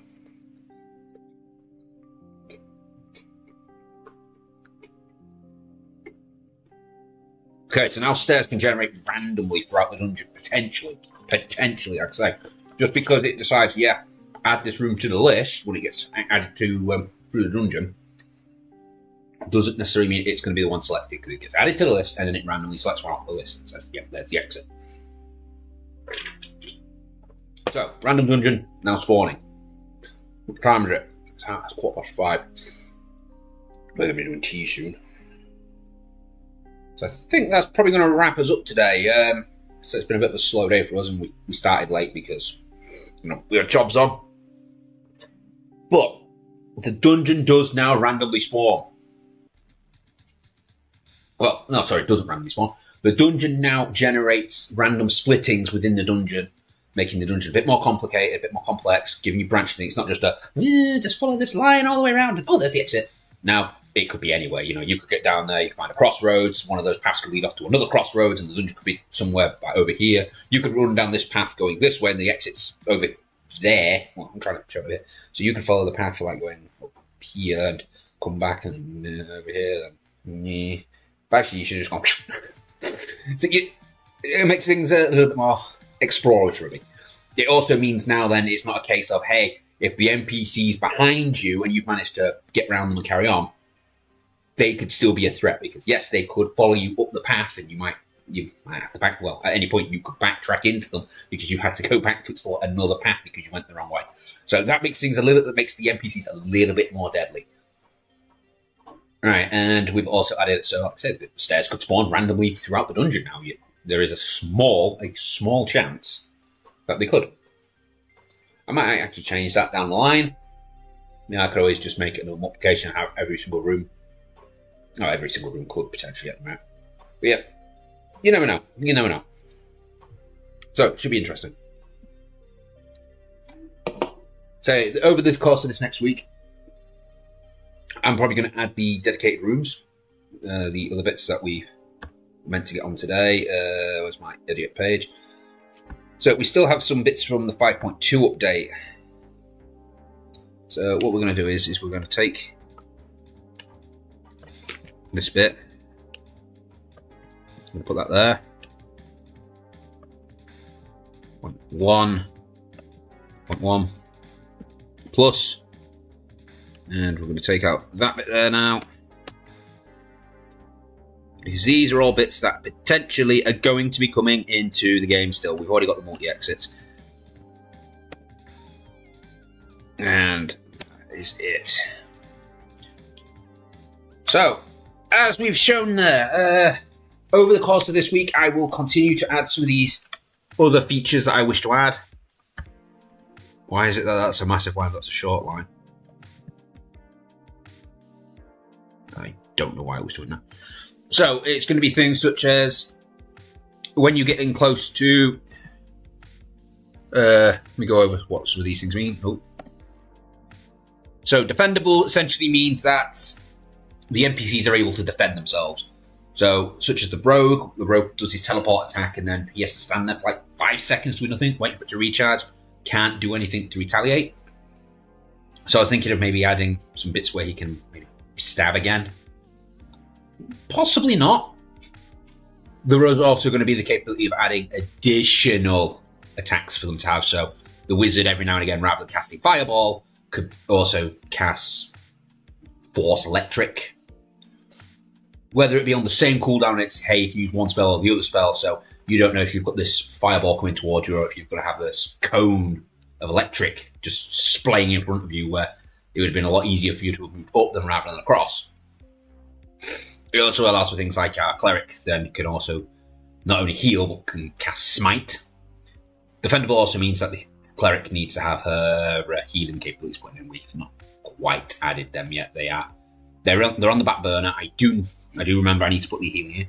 And the offense basically just is the player's offense. It gives you the opportunity to run up to the NPCs and smack them with your mop or your broom or whatever tool you're going to have at the time. Potentially, I might even consider giving the player a crossbow as a buyable item with 3 bolts, 2 bolts, something like that. Once you've used them, that's it. You're going to have to buy more bolts, but a low number of bolts, so you can't just run in there and be able to wail on the NPCs.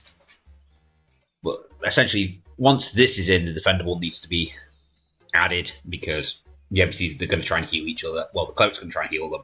They're going to want to defend themselves. They're going to defend the fairy. And if you kill the fairy, then, say, the party dissolves. I'm not sure if it's like some kind of fey magic where they get teleported out because she died, or would it be a case of, hey, the fairy dies, so the party will continue to fight you? Yeah, that could be it. If the fairy dies, the party will continue to fight you. But if you get out of their range, their range could change. They could potentially pursue the player at that point then continuously because they've got no reason to stay in that one space.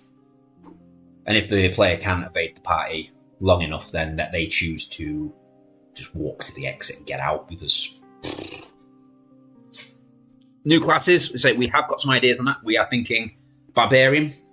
Barbarian will be very similar to the Paladin with their whole runs at you and hits you, but this time they're going to be hitting a lot harder. Disadvantage, no armor. So it means when it comes to you having your offensive capabilities, you can kill the Barbarian quicker than you can kill a Paladin. We've also considered Summoner. What others have we got on this? It's Barbarian, the Summoner, the Bard.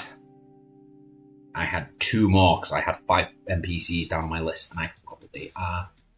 I think Sorceress was on there. Yeah, Sorceress was on there because we got the idea for them, Diablo potentially being similar to the Wizard but having different spells.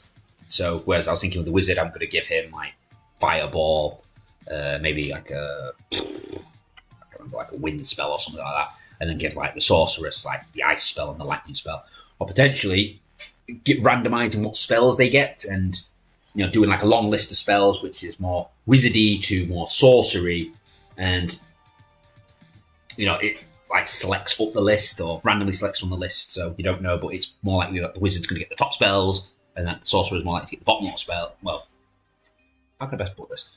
So it'll be like, here's a list, like give it like a tier list, so like the tier 1 spells, tier 2 spells, tier 3 spells, or category 1, 2, 3.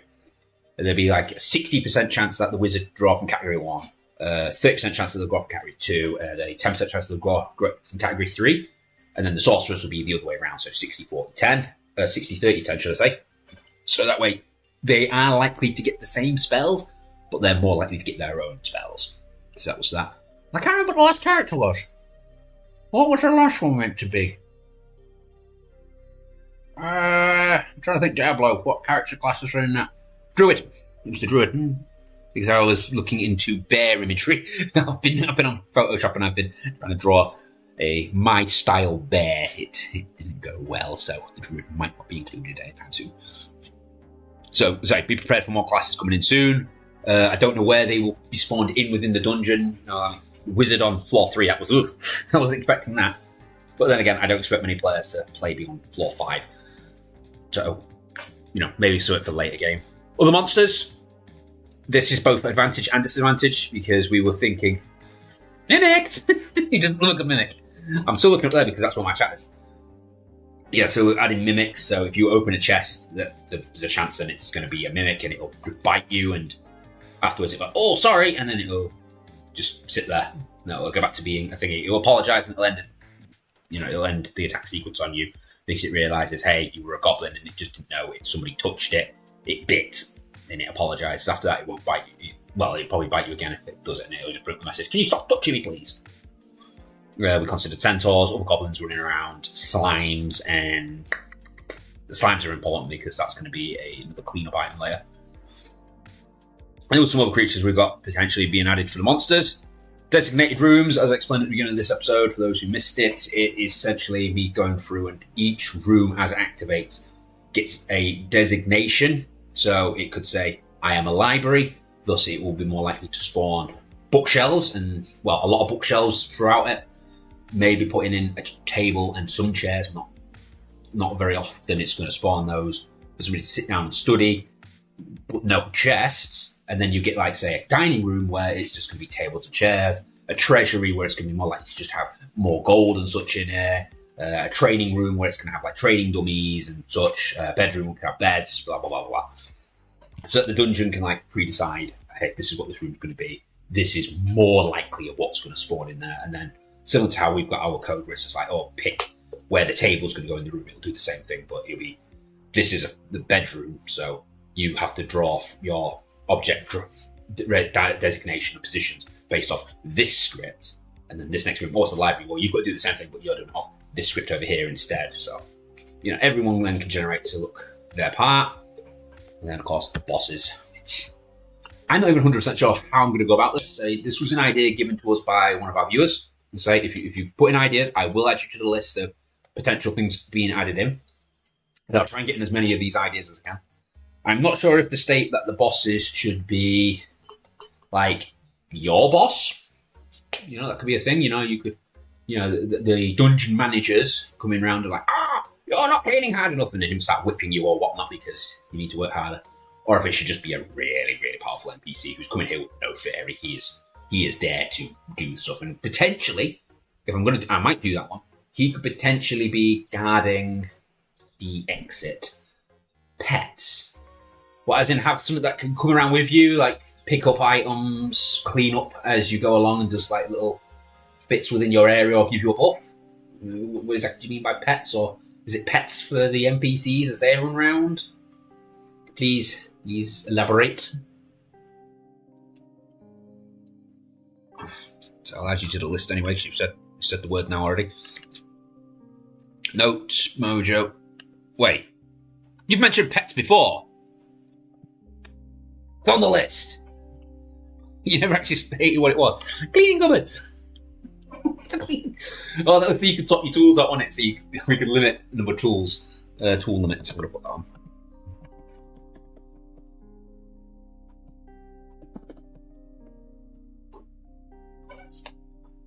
Comes with me, depending on a pet, could have different perks, like some you just said, yeah. I thought so. Perks for player. For an example.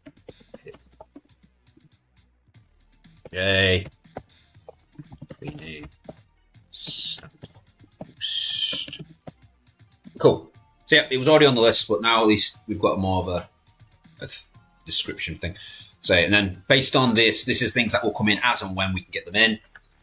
Oh, thank you for reminding me to do that game, to set my limits back on this so the player can actually play the game properly. It is music volume is 1, full screen mode is 1, and where is exit number?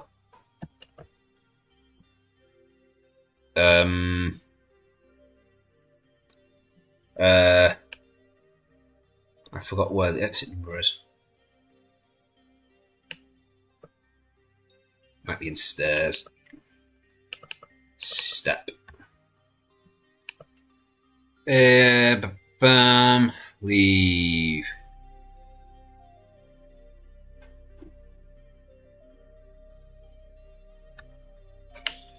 Okay, cleaned times 100.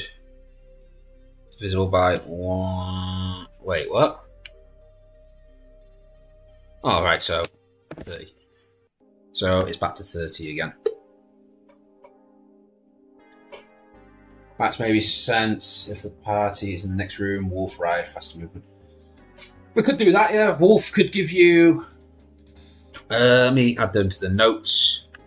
I've set my variables back to how they should be. I should actually put all those variables on one page. So, pets. I'm going to put that into my separate tabs down. Wolf. That way. Rideable and dismount. Triple speed on. So that's what I'm thinking for that. So as you ride the wolf, I should give it a bracket right there. As you ride the wolf, then it, like it says there, you can get on the wolf. You can then run at triple speed. If you are off the wolf, then you just run around at normal speed. So it's a case of, hey, do you want to be on the wolf and run in quickly, but then not being able to do your job because we can't exactly. Whilst you're sat on the wolf, you could have potentially, because you're holding on to the reins, you're not have the ability to smack NPCs back. You are a little gobbo, you're not going to be like, as fun as that would be. As for the bat, I like that idea as well. Party detection. Set range. So I'm just going to put that on there so it reminds me like, hey, the bat can detect the party, but it can only detect out, say, I don't know, 2-3 rooms away from you. Oh, that could be a problem though, because based on pathing, yeah, if the tunnel like S shapes, it could detect. I could do it based on the path. I could have it draw a path between the player, between the bat and the fairy or any other NPC, and if it's below, if it's below a set distance, then draw a little arrow in that direction. Why is my Firefox highlighting something? What are you showing? Oh, is my calendar going off? Yeah, because I haven't scheduled that. Right, I need to schedule that. I'm glad that went off just then because I'd forgotten that it's not scheduled. Thank you, calendar, for doing your job. So so that's essentially what it is. Say bosses. I'm like I said, I'm thinking that's just gonna be one hard NPC that be literally sat in the exit of the room. So you're just like, guess I die now then?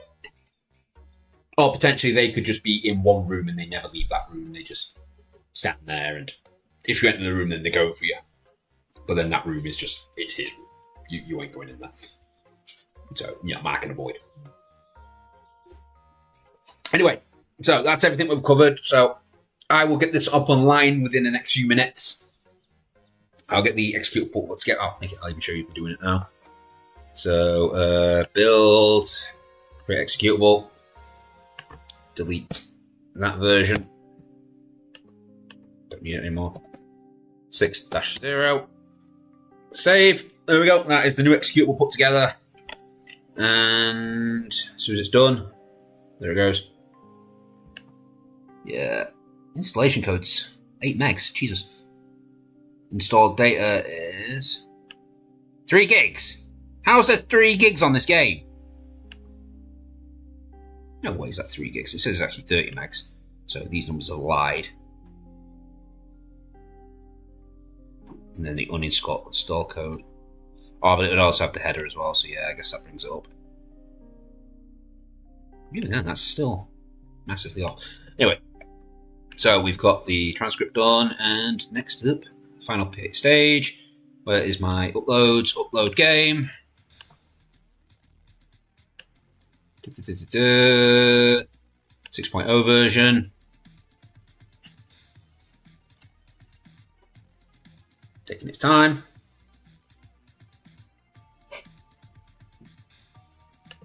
Move that back up to the top. You're at the top now. You are at the top. So we never actually uploaded the 5.1 edition. Crap. Excellent. Oh, is it an executable? Oh, it's actually a install. But, oh well, downloadable. Executable. And then, of course, we changed the name to not have exe at the end. Oh, and it's not at the top. We did put 5.1 in. There we go. It's back at the top. Save.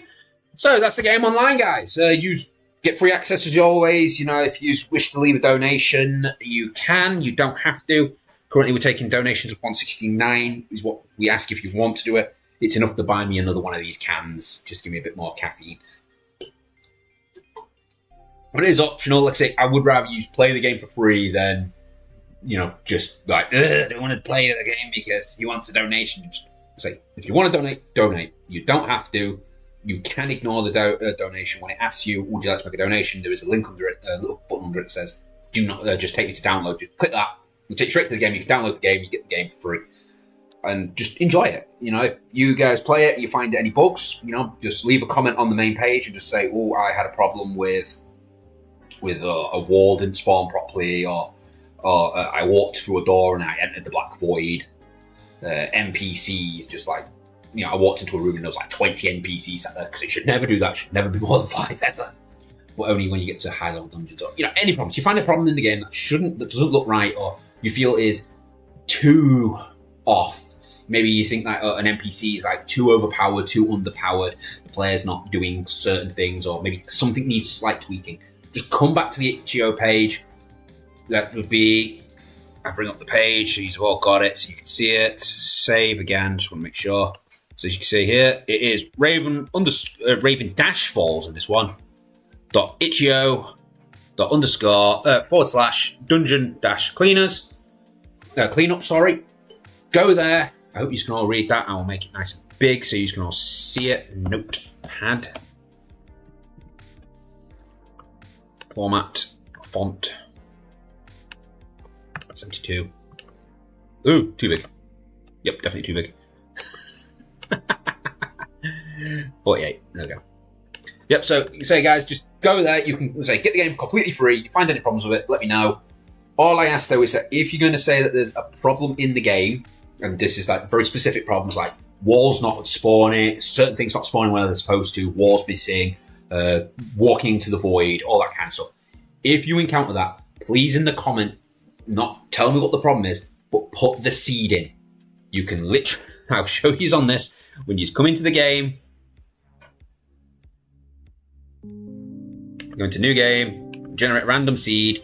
If you press escape, the seed will be down here.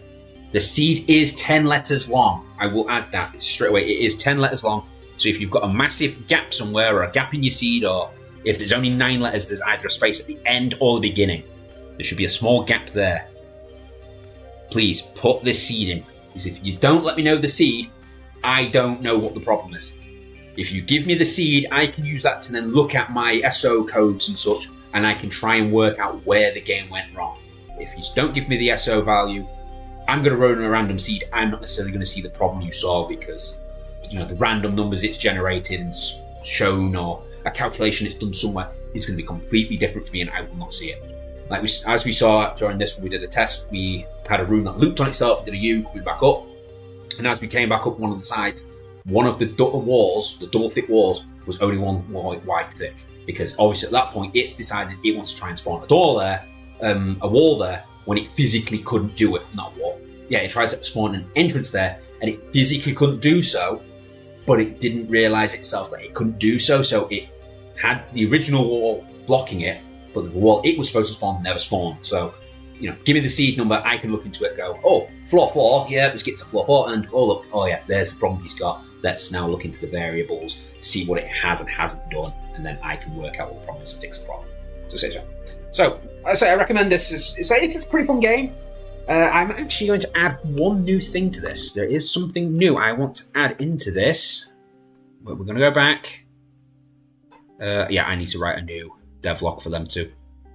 Edit game. There is one more thing we're going to add because I think people might be interested in this. We're actually going to slightly change this. New NPC class. Why have I got new NPC classes there when I've already got new classes up here?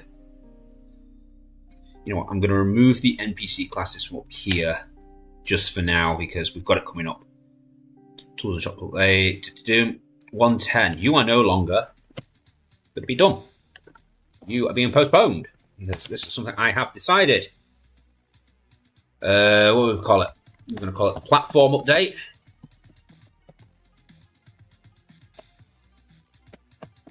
Game coming to an Android and iOS near you. Oh, can't spell you. That is correct, guys. I have recently acquired the license to do phone games. Cost me a bit of money, but I can now produce phone games. I can test this on an Android sometimes. Sometimes it wants to work. I need to download the iOS version. iOS one, it's going to be a little bit more complicated because I don't have access to one.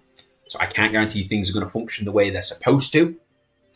Luckily, I know somebody who has an iOS. I'm looking at you, Captain Mojo. So potentially from this, I can test this on my brick. I can potentially then borrow Cal because he has a different phone to me. I think he's actually got 2 phones. I could look for one of my older phones and see if I can get it to run on that. We'll test it on a few different phones, make sure it works. And then if Mojo is more than willing to, then we could send him a potential copy and he could try running it and letting us know if it works fine on an iOS. And that way we can actually start putting it on the games market, then everyone can have a bit of a laugh on that. Because I think it would be much better because right now, as great as it is playing it on PC, I think this kind of game would do a lot better on a phone. Let's face it, just, on board, just, let's explore the dungeon, let's just do a bit of cleaning whilst we're at it. And we're likely as well, we should probably also add that. There is one thing we forgot to add. And it's coming in here, because we have the time attack, the timed mode, endless god mode.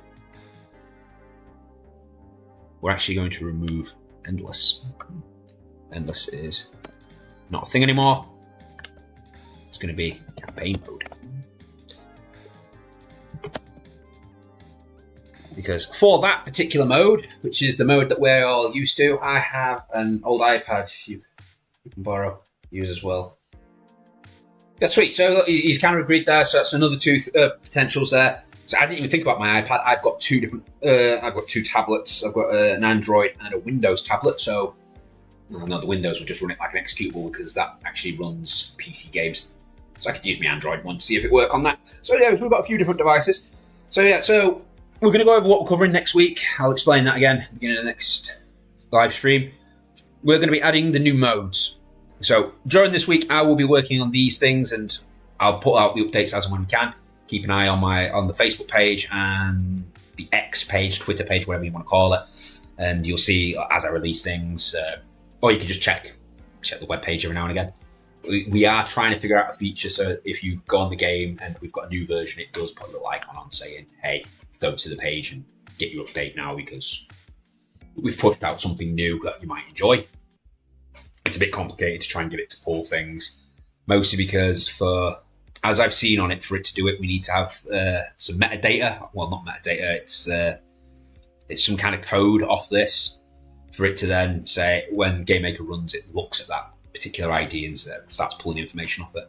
But unfortunately, as this explains, this will allow for people to pull any information.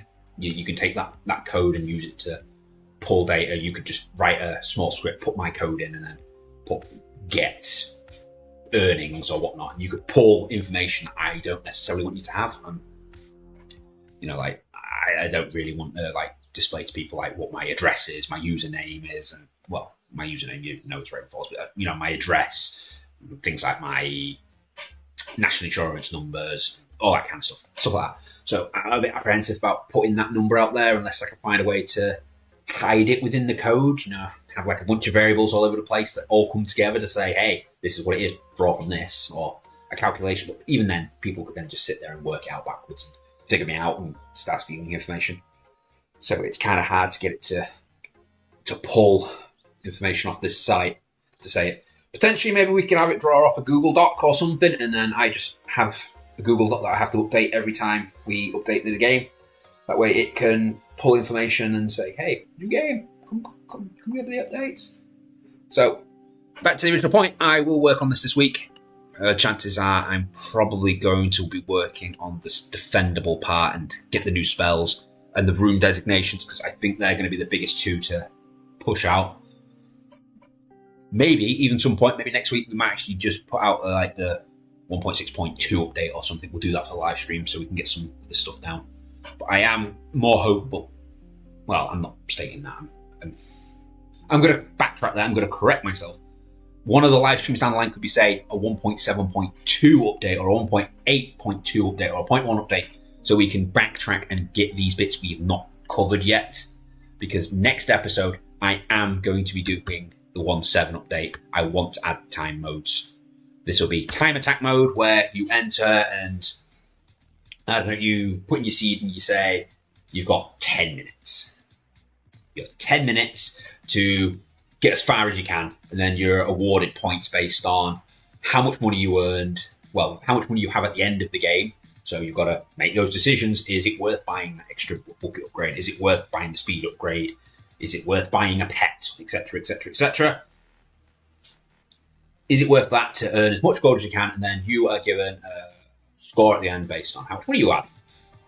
The timed mode, that's going to be an opposite mode. It'll be you have to complete 3 floors. How quickly can you complete 3 floors? And then it will give you a score based on how much money you earned and how long it took you to do so. Well, technically we could do even the timed mode. that'd be the same thing. Oh no, it won't, because that's a set time limit. So 10 minutes of run around, and you get a score based on how well you did in that 10 minutes. Whereas the timed mode is how well you did, but you had to try and finish those, and you get more points based on how quickly you could finish those 3 floors or 5 floors or however many floors it is you put. God mode, it is as it sounds. It's the cheat mode. It's the point where if you enter God mode, you're going to have unlimited health, unlimited armor, unlimited water, all the money in the world. You've got all the upgrades. It's, potentially even the NPCs. Oh no, the NPCs will be alright because you'd be unstoppable. It's just, it allows you to go in there and you can just clean. You don't need to worry about, NPCs are going to kill me. You can play. Potentially, I could even add other features into the God mode, such as walk through walls, so long as it is an inner wall, not an outer wall, and I'd have to come up with some code to stop you from going outside the actual game itself. Possible to do, it's just a little bit more complicated. And then, of course, as I said there, the campaign mode, that's going to be the mode we're used to, where you come in, you're going to get a little bit of spiel at the beginning, where they're like, oh, welcome to the dungeon, you have been hired to do blah, blah, blah, blah, blah. And then you start to progress, and every floor then gets slightly harder. You get to like floor 3. It's like, oh, well, we've now invented this new squeegee. You need to buy this in order to clean up slimes. And then, it's the mode we're used to, where as you play it, the more things get added, the more difficult it becomes, etc., etc., etc. If anybody else has got any ideas for some game modes, let me know. Leave a comment on this, leave it on the YouTube video, the Twitch, blah, blah, blah, blah, blah, send it in the chat message, or even just hold on to it and then join me in the next stream and be like, hey, why don't you add Tetris mode, where you rearrange the chairs, or reverse clean dungeon mode, you're now making everything dirty. Yeah. We could have, reverse mode, where you actually play as the NPCs rather than, I can't do that, it's a stereotypical game. Anyway guys, thank you all for joining me. I'm going to make a quick save here. I'll push out the devlog momentarily to 1.5, 1.6 now, so no point doing 1.51 because we missed it. And thank you all for stopping by. So next week we will be working on the 1.7. I will be back on camp for that one, so yay, nay, shouldn't be late. I'll make sure there's an alarm set for it. I should be home now. Yeah, we should be getting back on Thursday, so plenty of time for me to get onto it. So thank you all for joining me, guys. Keep on checking out the Itch.io page. Once again, here is the Itch.io link, so you can constantly get the updates as it comes, and let me know what you all think. But until then, guys, I'll see you all next time. Goodbye! Ready for you, Morgan, now. We can play some D&D.